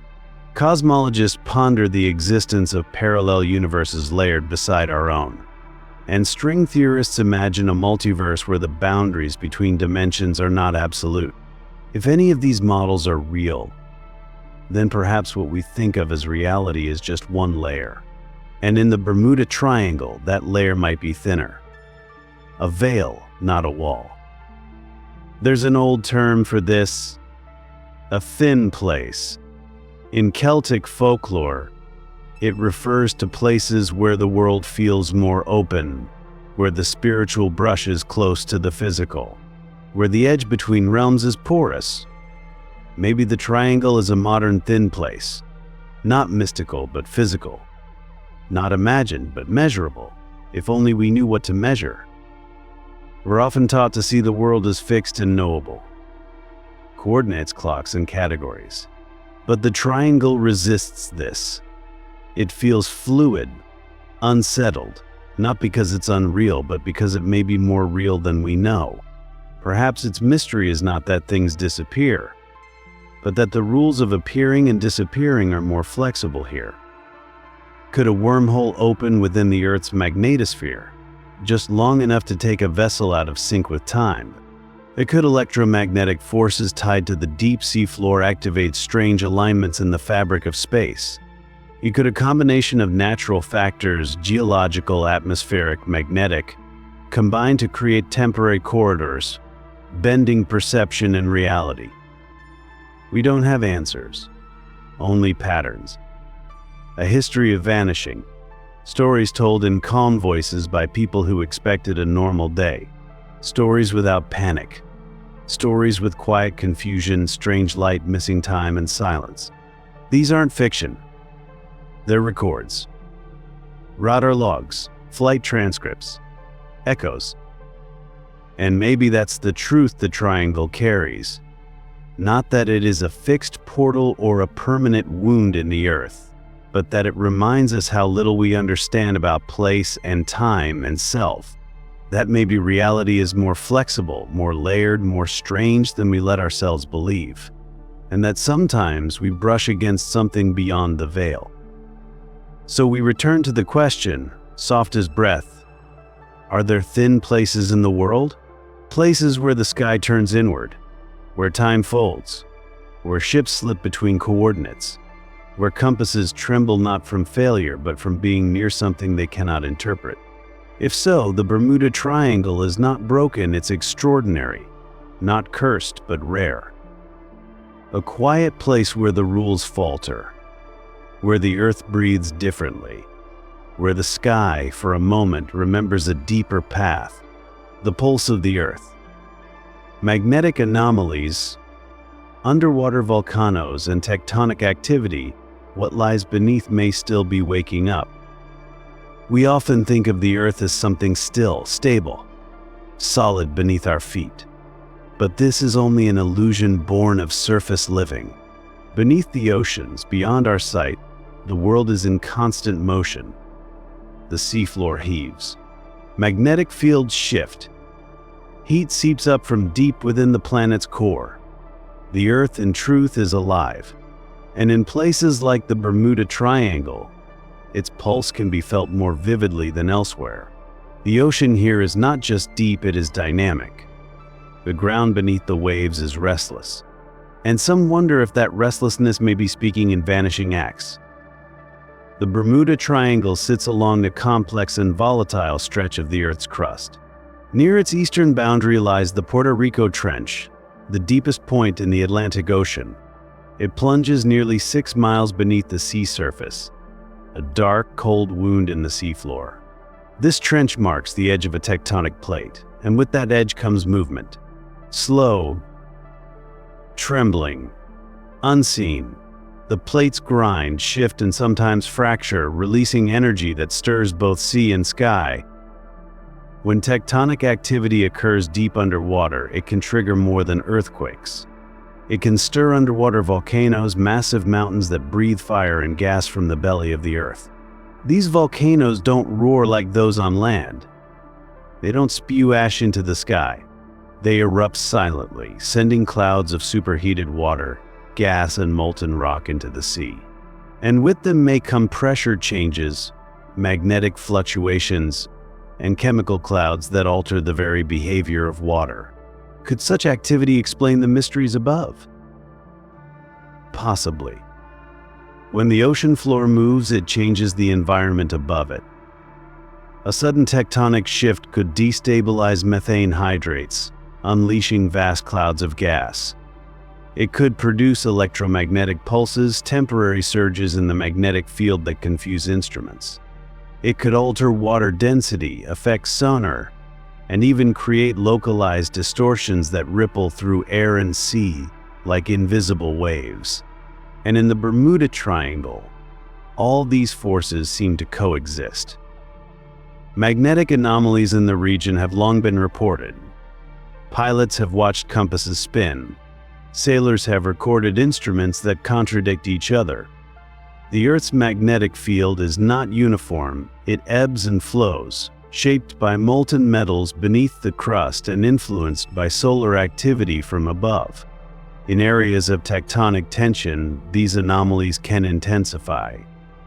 The Triangle may be one such region, a place where the Earth's pulse beats stronger, disrupting the fragile network of tools we use to understand direction, altitude, and time.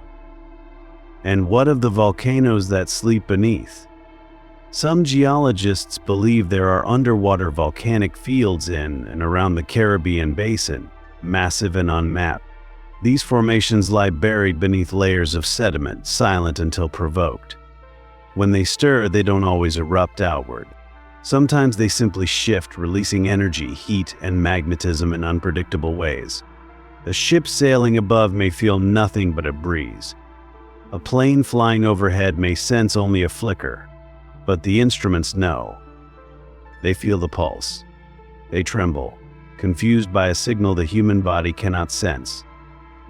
The ocean floor is not quiet. It groans, expands, fractures, and heals. And in doing so, it may be sending up more than just pressure. It may be affecting the very structure of space above it. Could these deep movements ripple upward in strange and subtle ways? Could they disturb electromagnetic stability, open temporary pockets of low pressure, or shift the alignment of time anchoring magnetic fields? These aren't theories of fantasy. They are whispers from geology, hints from physics, possibilities that science still explores. In many ways, the Bermuda Triangle is not strange because of what we don't know, but because of how much is happening that we haven't yet studied. Most of the ocean floor remains unexplored. We have mapped the surface of Mars in more detail than we have the deep Atlantic. And yet, beneath the ships that vanish and the planes that disappear, a planet is moving, living, breathing.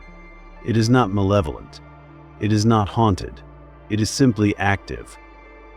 Perhaps what lies beneath the triangle is not a curse, but a rhythm, a geological heartbeat. And maybe, just maybe, some of the stories we've heard of sudden vanishings, of compasses spinning, of time skipping, are echoes of that pulse, not errors, not illusions, but interactions between living Earth and the fragile systems we use to cross it. What lies beneath, someone once said, may still be waking up. And perhaps that's what we're witnessing. Not disaster, not magic, but awakening.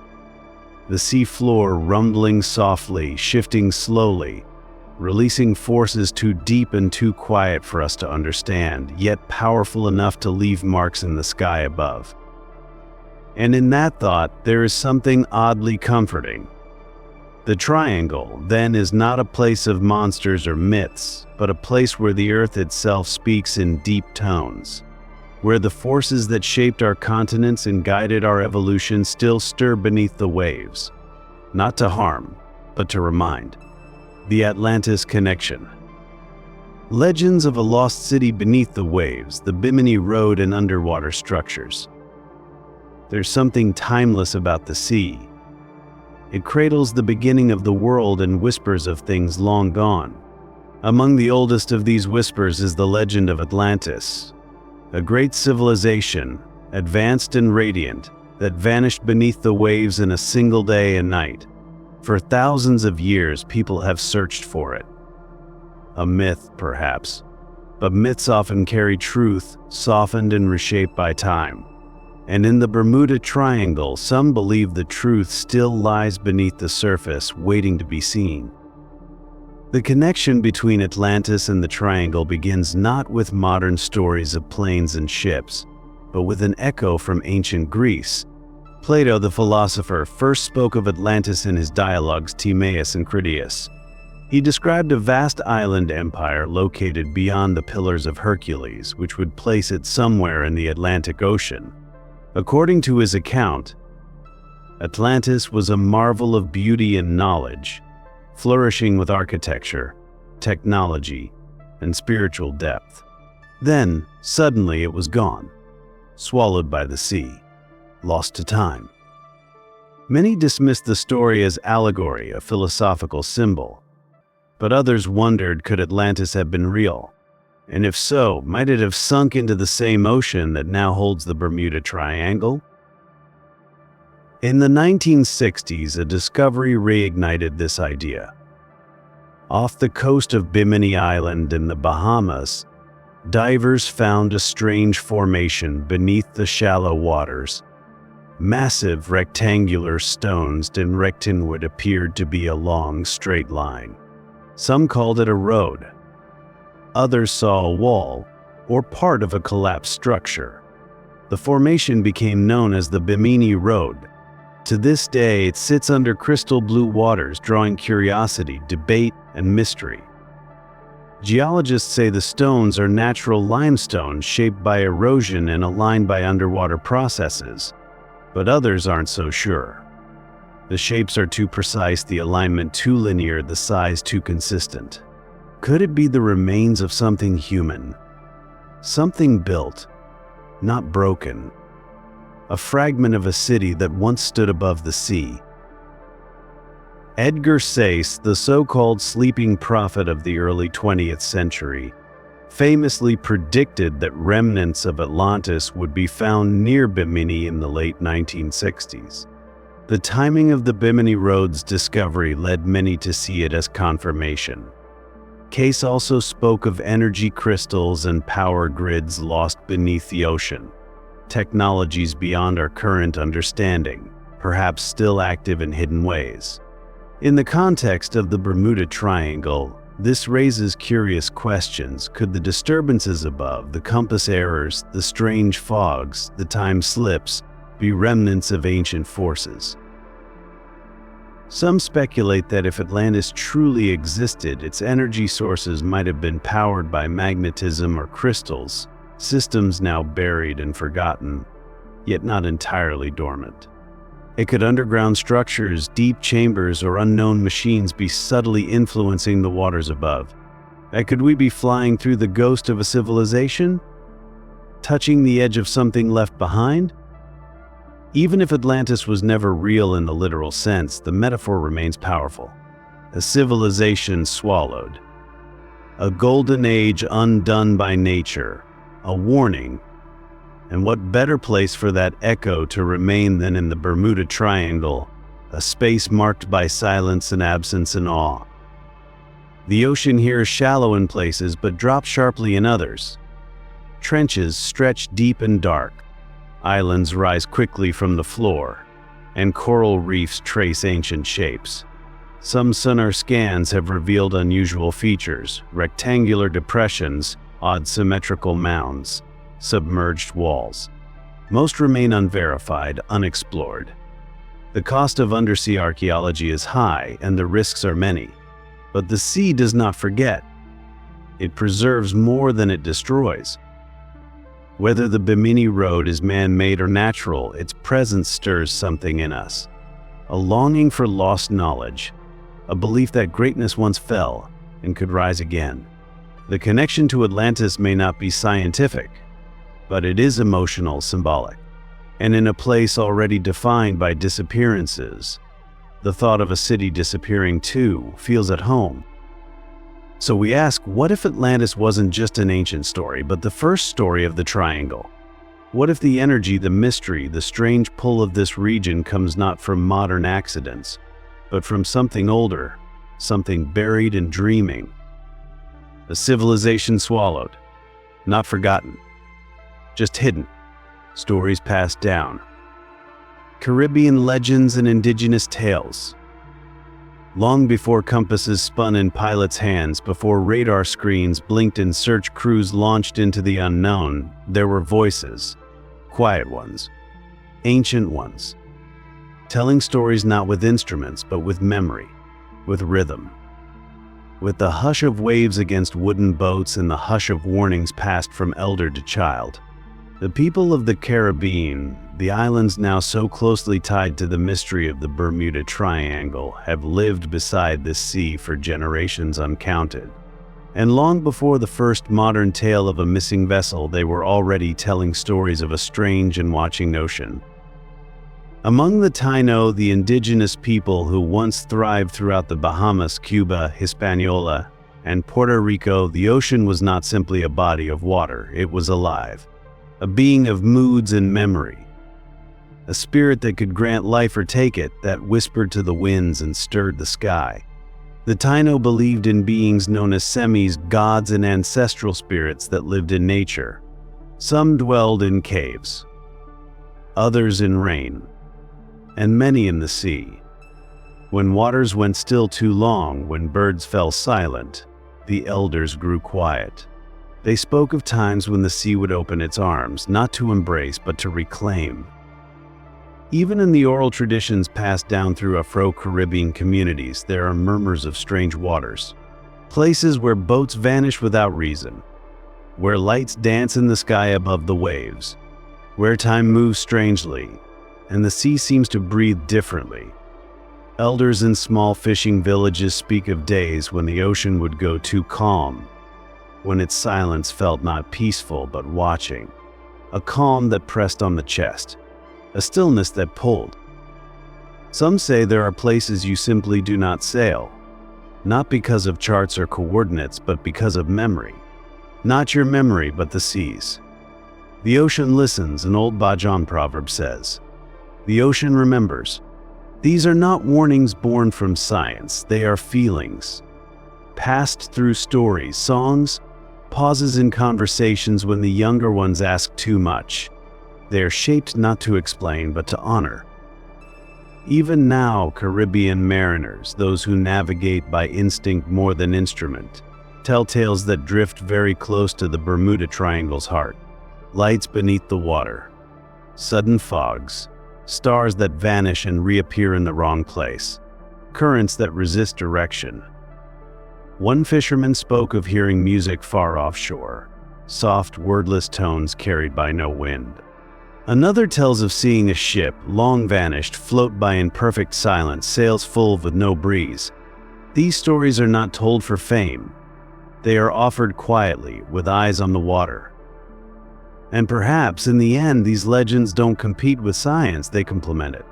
They remind us that before we measured the world, we felt it. We respected it. We feared it. Long before charts were drawn, the ocean was a presence, intimate, mysterious, and never fully known. In the Bahamas, near Bimini and Andros, some elders still speak of the blue holes, deep underwater caverns, some connected to inland lakes.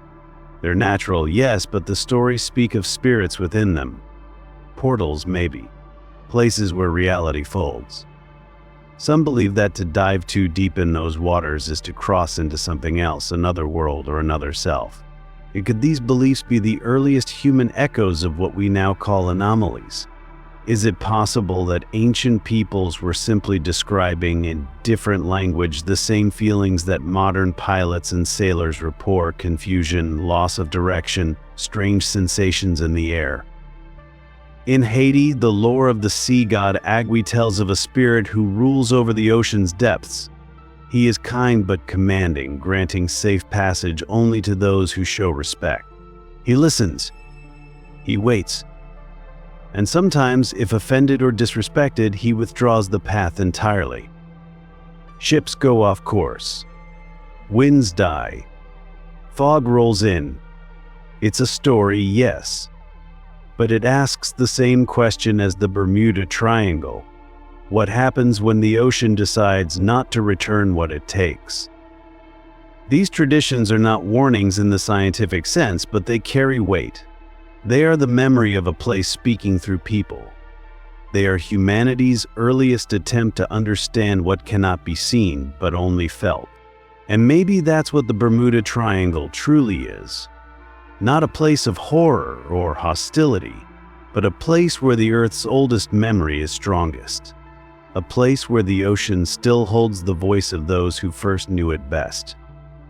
So we listen to the silence, to the stories, to the patterns that repeat not just in records and reports, but in lullabies, fishing songs, and hesitant words passed from one generation to the next.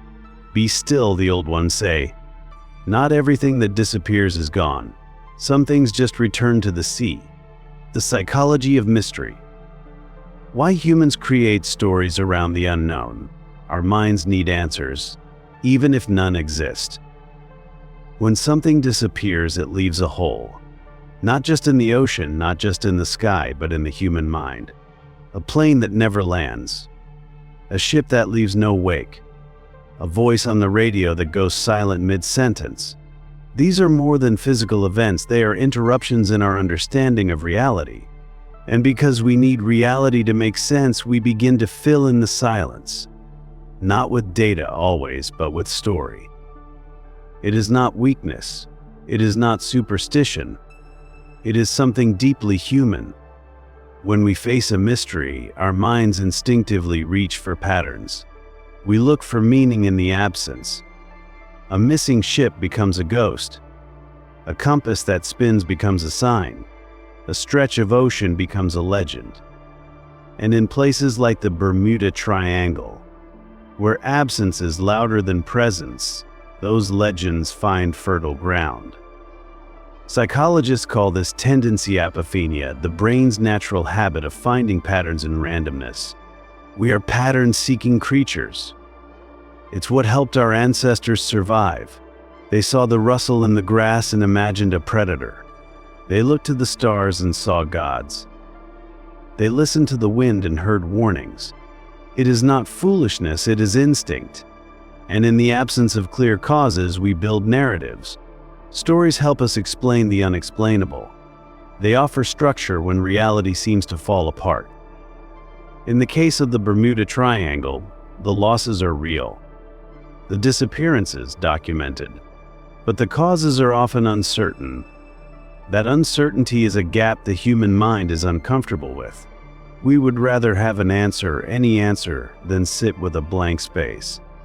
And so, over the years, we've filled that space with ideas, rogue waves, time slips, alien abductions, ancient cities, secret bases. Each one in its own way restores a sense of control. Even if the explanation is fantastical, it is something. It gives the mind a shape to rest on. There is also something deeply emotional about unsolved vanishings. They leave no closure, no final scene, no wreckage to hold, no body to grieve. The story just stops, and that's not how we are built. We seek arcs, beginnings, middles, and ends. So when an end is missing, we supply it. The pilot flew into a portal. The ship was taken by forces unknown. The radar went blank because the sky folded. These are not failures of logic. They are expressions of longing. The supernatural becomes comforting not because it is true, but because it is complete. It provides a sense of narrative where data does not. It paints over the emptiness with wonder or fear or awe, emotions easier to hold than uncertainty. And the more mysterious a place becomes, the more tightly those stories cling to it. The Bermuda Triangle has become not just a region, but a stage. A screen onto which we project our deepest curiosities and our quietest fears. There is also a social side to mystery. Stories bring people together. Shared legends create identity, culture, caution. Tales of vanishing ships become fireside warnings. Reports of strange clouds become chapters in books, scenes in documentaries, episodes on late-night radio. And each time the story is told, the mystery deepens. Not because we know more, but because we feel more. And this is important, because feelings are often more powerful than facts. 1,000 safe flights through the triangle cannot erase the story of one that vanished. Data calms the scientist, but the mystery, the feeling of the unknown, speaks to something deeper. A place in us that is still tribal. still scanning the night for movement, still wondering what lives just beyond the firelight. So we tell stories, and the stories evolve. They pick up pieces of new science, magnetic fields, rogue waves, quantum anomalies, and weave them into the old cloth. That's why the mystery never fades even as technology grows. We no longer fear dragons at the edge of maps, but we wonder what lives in the folds of space. We no longer see gods in the clouds, but we wonder what ancient things lie beneath the sea. And maybe that's not a flaw. Maybe the persistence of mystery is a sign of something sacred. It reminds us that, for all our instruments and intellect, the world is still bigger than we are, still stranger, still waiting. And in places like the Bermuda Triangle, we are given a chance to remember that.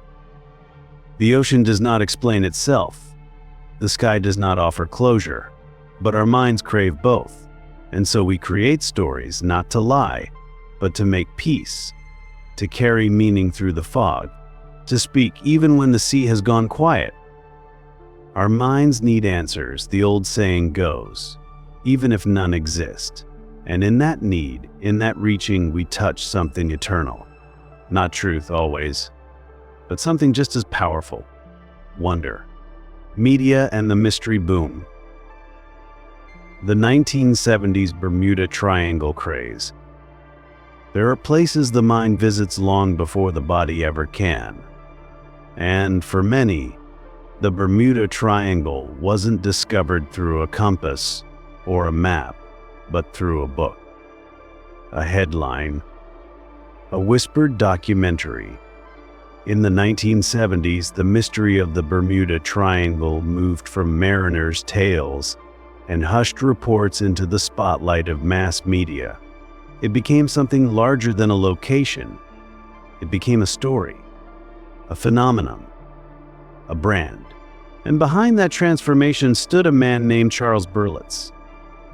Charles Berlitz was not the first to write about the triangle, but he was the one who crystallized it in the public imagination. His 1974 bestseller, The Bermuda Triangle, captivated a generation. In its pages, he blended fact and folklore, history and hypothesis into a hypnotic narrative. Disappearances became clues. Missing ships became signs. Every unexplained event pointed toward something larger, something unknown, perhaps even unknowable. And for a public hungry for mystery, it was irresistible.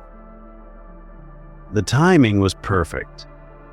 The 1970s were an era of deep cultural uncertainty. The optimism of the 1960s had begun to wane. Technology was advancing, but so was distrust. The world was becoming more connected, but also more complex.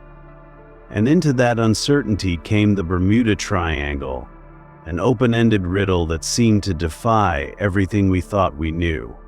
It was a space where logic failed, and something deeper took hold. Berlitz's book struck that nerve. It didn't offer clear answers. Instead, it offered possibility. It asked questions that lingered. Could there be a vortex, a time slip, an ancient force beneath the sea? The tone was calm, persuasive, and inviting. Readers didn't need to be scientists, they just had to be curious. The mystery didn't challenge belief, it welcomed it. It made you wonder, and in doing so, it made you part of the story. What followed was a cultural wave. The Bermuda Triangle appeared in newspapers, on talk shows, and in children's books. TV specials aired with dramatized reenactments. Radio shows discussed its secrets late into the night. The triangle became more than a maritime concern, it became a symbol of the unexplained. A place where reason met its edge, and perhaps that's exactly what people were looking for. Because mystery, when framed just right, becomes not only a source of fear, but of comfort. It reminds us that the world is still wild, that not everything is known or measured, that somewhere in a sea of numbers and news there is still room for wonder. The triangle offered that, a place where people could feel awe again, not through fiction, but through the very real unknown. Of course, critics pushed back. Scientists pointed to flawed data. Reporters dug into records, finding weather reports, navigational errors, and overlooked wreckage. Many of the cases Berlitz described were debunked or explained. But the mystery was no longer purely factual, it had become emotional, cultural. It had roots in imagination, and that is not easily undone. In truth, Berlitz likely knew this. His work was not a scientific thesis, it was a narrative invitation. He didn't need to prove the triangle was supernatural. He only needed to make it feel possible. And once the door of possibility is opened, it rarely closes all the way. Other writers followed. More books, more theories. Atlantis, aliens, magnetic fields. The triangle became a canvas for the unexplained. Every new disappearance fed the story. Every safe passage quietly ignored. And even as technology improved, even as GPS and satellites covered the skies, the mystery lingered because it had found a home in culture, not just coordinates. By the end of the decade, the Bermuda Triangle had become a household name, a phrase that evoked curiosity, caution, and quiet awe. It was discussed in classrooms, joked about in cartoons, and studied by amateur sleuths around the world. And for some, it inspired careers in aviation, oceanography, and storytelling. For others, it became a lifelong fascination, an entry point into deeper questions about reality itself. In many ways, the 1970s mystery boom was not just about the triangle. It was about a shift in how we engage with the unknown. It showed that people don't always need hard proof, they need space to wonder. And sometimes, wonder sells. The Bermuda Triangle became marketable because it was never just a location.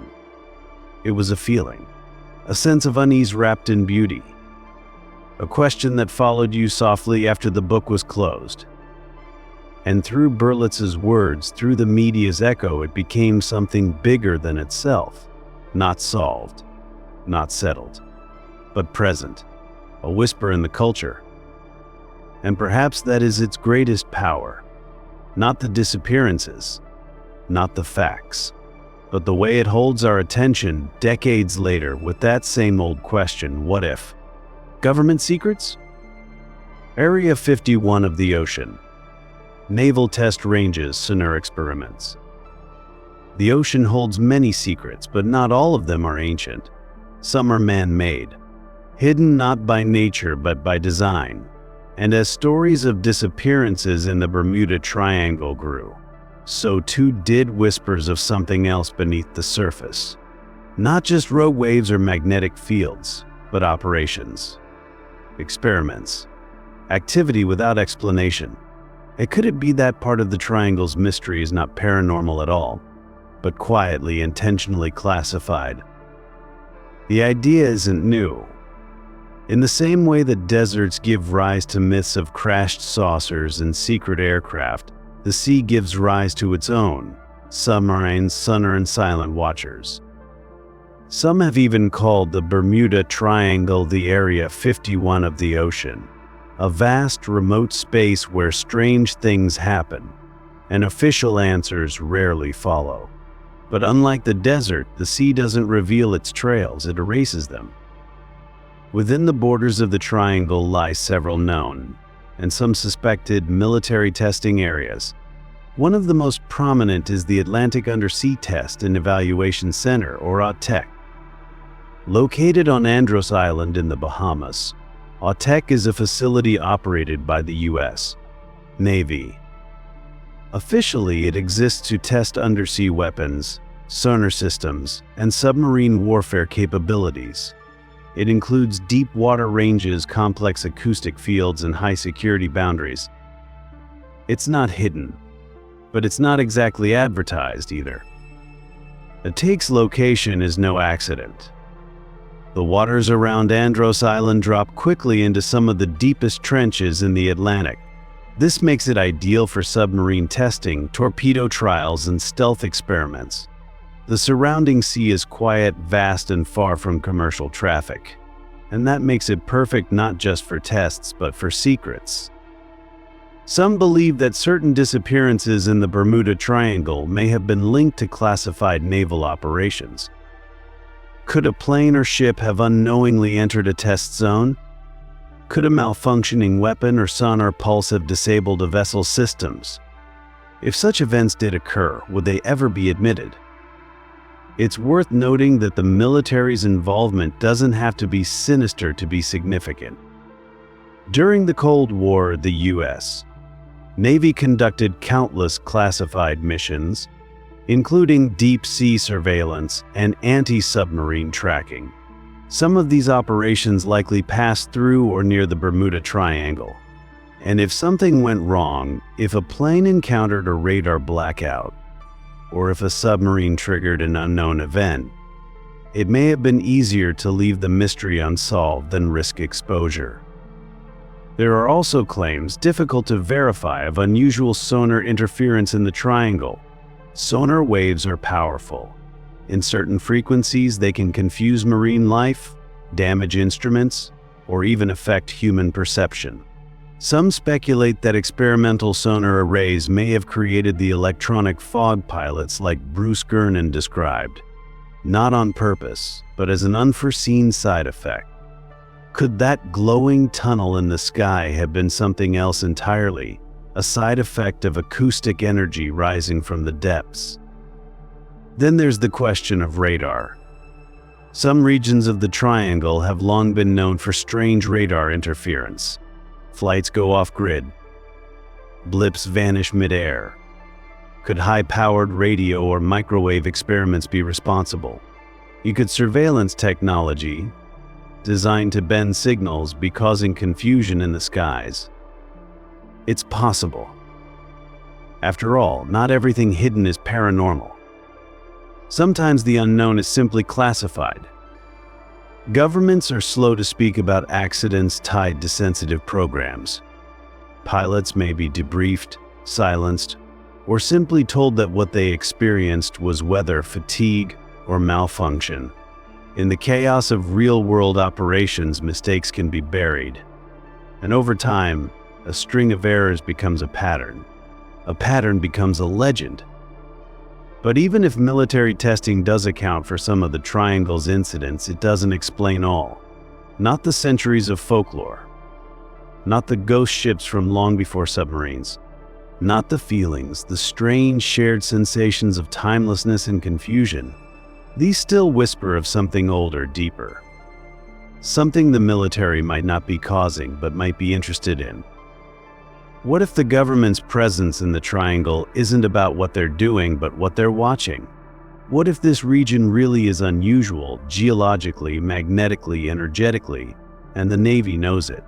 Testing here might not be coincidental, it might be purposeful. Perhaps not to hide a secret, but to study one. And so the mystery folds again, not into conspiracy, but into complexity. Maybe the Bermuda Triangle is part natural anomaly, part human interference. A place where Earth's deep forces meet mankind's secret ambitions. A space shaped both by shifting plates and shifting policies. And in that convergence, truth becomes hard to isolate. So we watch. And we wonder. Maybe what vanishes in the Triangle is not just ships or planes, but clarity. The clean line between myth and mechanism, between accident and experiment, between wonder and warning. Because in the end, mystery is not just about what is missing, but about what is withheld. Witnesses who returned. Survivors' calm accounts of strange experiences. Most stories from the Bermuda Triangle come from silence, from what was lost, from the voices that vanished mid-sentence. But there are other stories too, quieter, harder to explain, yet deeply haunting. These are the stories of the ones who came back. Not in a panic, not in a blaze, but in a state of quiet confusion. Calm, composed, and changed. People who didn't crash or disappear, but who passed through something they still can't explain. These are the witnesses who returned, and even they don't know exactly what happened. One of the most well-known of these is Bruce Gernon, whose story of the electronic fog remains a cornerstone of triangle lore. But he is not alone. Others have come forward over years and decades with similar accounts, brief, soft, unsettling. These stories don't shout. They whisper. They don't demand belief. They simply exist, waiting for understanding that may never arrive. Some pilots describe missing time. A flight plan that should take 2 hours, completed in half the expected duration. A chronometer that doesn't match the ground clock. No loss of fuel, no engine failure, just lost time. One man recounted a flight from the Bahamas to Florida that covered too much distance too quickly. "I don't think I flew faster," he said. "I think time moved differently." He didn't offer theories, only a pause and a quiet tone. "I was there," he said, "and I don't understand it." Sailors speak of light distortions, not lightning, not flashes, but a change in the quality of the sky. One described it as a pale shimmer, like being underwater while still on deck.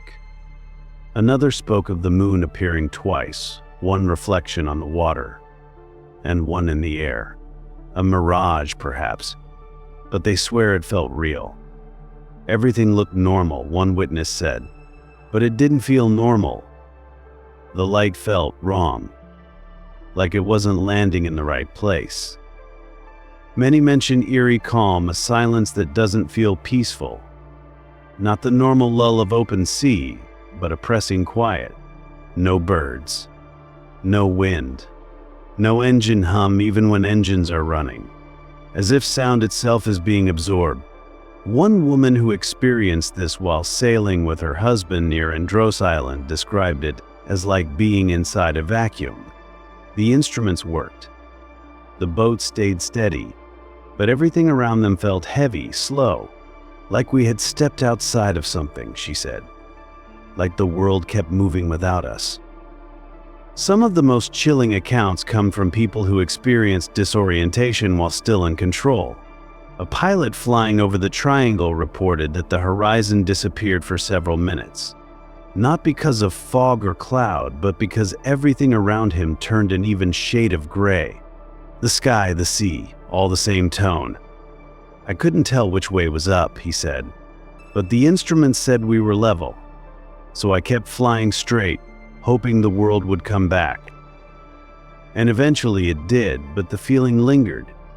He landed safely. He gave his report, but something in his voice stayed off. "I don't think it was dangerous," he said, "but I think we brushed up against something that doesn't normally touch us." One of the most mysterious threads in these stories is that no one panics. They all describe the experience as surreal, yes, but oddly calm, as if whatever they moved through didn't inspire fear, only curiosity. "It was strange," one survivor said, "but I didn't feel afraid. I felt watched, or maybe noticed, like the place knew I was there." That's what makes these accounts so compelling. They aren't embellished. They aren't dramatic. They come from pilots, fishermen, sailors, people trained to observe, not to invent. They aren't looking for answers. They're living with questions. And most of them didn't speak for years. Not out of secrecy, but out of humility. Because how do you explain something that didn't go wrong, but didn't go right either? How do you describe a feeling that changed nothing on paper, but everything in your memory? These witnesses returned. Their ships docked. Their planes landed. Their journeys continued. But something stayed with them. Not trauma, not thrill, but a soft hum of unknowing, a question that opens each time they remember. Perhaps they didn't pass through another dimension. Perhaps there was no portal. Perhaps it was nothing more than weather and light. But still they remember. Still they feel it. And still they say the same thing in different words with the same weight behind it. "I was there. and I don't understand it. The ocean as a living thing. Philosophical reflection. What if the sea is not just water? We are taught to see the ocean as a thing, an object, a landscape, a body of water that obeys the laws of physics. We measure its depths, map its currents, name its storms. But every so often, in certain moments, we feel something else. Not coldness, not chaos, but presence. A kind of watching, as if the sea is not just moving but aware. The Bermuda Triangle, more than any other place on Earth, seems to stir this feeling. It's not just the disappearances. It's not just the silence. It's the way the ocean there feels deliberate, not malicious, not random, but somehow aware of what passes over it, as if it holds a memory, as if it chooses what to return. And could it be that the sea is not just matter but mind? Throughout human history, the ocean has been treated with reverence. Ancient sailors gave it names and moods. Poets called it mercurial, deep, wise. Myths imagined gods beneath its surface, not to explain away science, but to express something our senses could not quantify. A feeling that the ocean is more than water, that it responds, that it remembers, that it knows. And perhaps on some level, that feeling is not just poetry, it is possibility. Modern science is beginning to explore the intelligence of nature, not just in animals or organisms, but in systems. Forests that communicate through root networks, fungi that exchange information across vast distances, swarms of birds and fish that move with an elegance that resembles thought. These aren't isolated minds, but collective ones. Distributed intelligence. Awareness without a brain. Could the ocean be something like that? Not a creature, but a consciousness. Not like ours, but real? Consider the ocean's vastness. It covers over 70% of the planet's surface. It regulates our climate, creates weather, stores memory in its currents. It holds more life than all the land combined. Its depth is pressure, darkness, silence, and yet it moves with grace. It adapts, shifts, balances itself with storms, waves, and tides. It reacts. And maybe in its own way, it knows. In the Bermuda Triangle, this idea takes on a quiet clarity. Because what happens there does not feel like error. It feels like decision. The way the sky folds, the way sound fades, the way some ships drift back empty, while others never return. What if the ocean is not swallowing blindly, but absorbing selectively? What if disappearance is not a glitch, but a kind of interaction? Not punishment, not attack, but communication, one we don't understand. This isn't science fiction. It's philosophical wonder. A gentle question, what if the ocean is a form of life we've never learned to recognize? Not an organism, but a system. Not one mind, but many layered across time. A memory of the earth that breathes, waits, and sometimes acts. After all, our own brains are made mostly of water. Our dreams are shaped by waves. Our earliest life came from the sea. Perhaps the connection is not metaphorical, but ancestral. Perhaps the ocean knows us because we once belonged to it. And in places like the Triangle, maybe that knowing grows stronger. Could that explain why some feel strange there? Why time feels loose and the horizon feels near? Could the Bermuda Triangle be a place where the ocean's consciousness brushes closer to the surface? Not to harm, but to touch. Could that explain the feelings of calm reported by those who returned? The soft hum they carry with them, the sense that they pass through not a storm, but a thought. It's not a theory to prove. It's a reflection to hold. That maybe the sea is not just a background for our stories. Maybe it is a story still unfolding, one that listens more than it speaks, one that observes without judgment, one that, in rare and quiet moments, chooses to show us that we are not alone. And maybe, just maybe, the Bermuda Triangle is not a mystery to solve, but an invitation to listen. Not with radar, not with sonar, but with something older, something inside us that still recognizes the water, that still remembers the deep. A consciousness beneath the surface, waiting, watching, not to be understood, but to be respected. New disappearances in the modern age. In an age where every phone tracks its owner, where satellites sweep across the earth every second, and where planes speak constantly to towers and systems, you would think that the age of mystery had ended. You would think the Bermuda Triangle, long surrounded by stories of loss and silence, would finally settle down under the weight of technology. That GPS would catch what compasses once missed. That radar would hold what once slipped through, but still some vanish. Quietly, completely, even now. The modern world is wrapped in tools of precision. Airliners are guided by autopilot systems, shipping vessels are tracked by AIS transponders. Emergency beacons broadcast distress signals across global networks. And yet, every so often something goes missing. A plane lifts off, a boat casts off, a signal is sent, and then nothing. The coordinates grow cold. The radar stops pulsing. The triangle continues. One such case occurred in 2015, when the cargo ship SS El Faro vanished during Hurricane Joaquin while sailing from Florida to Puerto Rico. It was equipped with advanced communication tools, weather monitoring systems, and emergency protocols. The storm was powerful, but the ship was built for storms. Yet it disappeared, taking all 33 crew members with it. No distress call made it to shore in time. For days there was no sign. Eventually, wreckage was found at the bottom of the sea, but the questions remained. How could a ship that modern, that large, simply fall silent? Critics pointed to weather, to bad decisions, to equipment failure. And they're not wrong. But something about the suddenness, the complete loss of connection, echoes the older stories.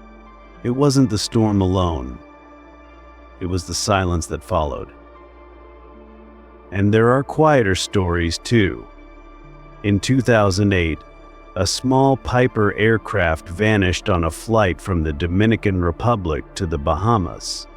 It was tracked by radar for a time, then faded. No debris, no emergency call, just another flicker on a screen that dimmed too soon. In 2023, a private yacht was reported missing between Turks and Caicos and Miami. Conditions were clear, communication normal, and then absence, still unexplained. What makes these stories feel different now is the expectation we carry. We live in a time where everything is supposed to be known, where you can zoom into a street corner across the world with the touch of a screen, where planes that deviate by a single degree trigger alerts. And yet the triangle seems to maintain its shadow. Not because it defeats technology, but because it slips just beneath it, not dramatically, not explosively, but subtly, like a breath the machines don't notice. In many cases, rescue teams respond within minutes. Search patterns are drawn with digital precision. Satellites scan wide swaths of ocean, drones assist in reconnaissance, and yet, still there is that strange emptiness. Not all disappearances in the triangle have remained permanent. Some ships are later found, some planes located. But even then, something in the pattern persists. The instruments work until they don't. The signals reach until they're cut. Could this be human error? Certainly. Weather? Of course. The ocean is powerful. The skies can change in seconds. But even professionals now acknowledge that some regions, like the Triangle, have statistical anomalies. Slightly more disappearances than expected. Slightly more radio blackouts. Slightly more questions. And the tone of the survivors, the investigators, the families, they don't always sound angry or confused. Often they sound quiet, as if they've touched something not just tragic but strange, as if the loss isn't just physical but existential. We should have seen it, they say. We should have heard something. But they didn't. And they know something deeper than systems was disturbed. Maybe this is why the mystery still lingers. Not because it can't be solved, but because we've grown so certain that everything can be. And the triangle pushes back. Gently, patiently, it reminds us that even now, in the era of streaming and satellites, something vast and silent still exists. The triangle doesn't need darkness to work. It doesn't need to hide. It simply exists at the edge of comprehension. It lets technology look and then closes around its secrets, not aggressively, not violently, just fully. So yes, we are more connected than ever, but connection is not certainty. Coverage is not comprehension. And in this stretch of ocean, where so many believe the age of mystery should have ended, it has instead continued. Even now, some flights vanish, some ships go silent, some blips on the radar don't come back. Not often, not loudly, but just often enough. Just enough to whisper. The triangle continues. Science can't explain everything. Science is our greatest tool for understanding the world. It maps the invisible, measures the impossible, and lights up the unknown with clarity and care. When something disappears in the Bermuda Triangle, science steps forward, eager to help. It offers data, models, probabilities. It points to weather systems, navigational error, rogue waves, magnetic variation. And each time, a piece of the puzzle seems to settle into place. But even with all of this knowledge, something doesn't quite close. The mystery doesn't vanish. It lingers not in defiance of science, but in the quiet spaces that science hasn't yet filled. We've explored many of the triangle's natural explanations. Methane gas releases from the ocean floor, which can reduce water density and cause ships to sink without warning. Sudden microbursts and clear air turbulence that can destabilize aircraft mid-flight. Magnetic anomalies near true north, which confuse compasses and throw navigators off course. Rogue waves that rise without warning and can engulf even large vessels. All of these are real. All of these are observed. And all of them can and likely have caused disasters. But none of them explain everything. Some incidents occur in perfect weather, with experienced crews, without any sign of mechanical failure. Ships vanish and are never found, not a plank, not a scrap. Planes disappear without distress calls, without debris fields. Even with modern tracking, some events unfold so quickly, so cleanly, that there's nothing left to trace. That smoothness is what unsettles. Not the chaos, but the absence of it. Science thrives on repeatability. But the Bermuda Triangle resists patterns. Some pass through it hundreds of times without incident. Others enter once and never leave. There's no fixed point of danger. No consistent cause. Just a quiet sense that sometimes in that vast stretch of sea and sky, something happens that we do not yet have the words or the instruments to fully explain. This doesn't mean science has failed. It simply means the story isn't finished. The ocean is vast. Most of its floor remains unmapped. Its currents, magnetic layers, and deep-sea energy shifts are still being studied. Atmospheric conditions over open water behave differently than over land, and their interactions with human technology, especially when combined with stress, fatigue, and fast-changing environments, can lead to subtle disasters that leave no mark. And yet, even accounting for all this, the feeling remains that something deeper is at work, not malevolent, not magical, just beyond our grasp. The survivors who return with stories of strange light, silence, or missing time, The ships found adrift but whole. The last words recorded over radio that speak not of storms, but of confusion. Everything looks strange. We don't know where we are. Nothing seems right. These aren't signs of a clear scientific cause. They're signs of disorientation on a level deeper than weather or magnetism. Could there be a natural phenomenon we haven't yet discovered? Something subtle and rare, perhaps an intersection of atmospheric and magnetic forces that only occur in perfect alignment. Could it be that the triangle is not a place of one explanation, but of many? A convergence zone where several small anomalies add up to one great disappearance. Science is still looking, still listening. And that is what gives this mystery its grace. Not that it resists answers, but that it invites questions. It reminds us that for all we have learned, there are still places on Earth where all remains untouched, where satellites look down and see only blue, where measurements are taken and still the data is quiet. Maybe that's the soft beauty of the Bermuda Triangle. It does not challenge science, it humbles it. It doesn't cry out to be solved. It whispers to be respected. Because in the end, this mystery doesn't demand belief or disbelief. It only asks us to wonder. And to accept that sometimes wonder itself is the only answer. So yes, science has given us many truths about the Bermuda Triangle. But none of them, alone or together, can fully explain what happens there. Not entirely. Not yet. The mystery remains not loud, not defiant, but soft, lingering like fog just out of reach. And perhaps that's how it should be. A part of the world still wrapped in questions. A quiet place on the map where knowing ends and listening begins. Let the ocean keep its secrets. There comes a moment after all the searching, the theories, the stories, and the science, when we must simply sit beside the sea and let it be what it is. Vast, still, alive. The Bermuda Triangle has been mapped and measured, doubted and defended, questioned from every angle. And yet, here it remains, quiet, undisturbed by our fascination.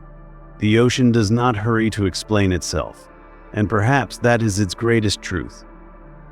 We are a species of seekers. We light up the dark, chart the unknown, press against mystery with open hands.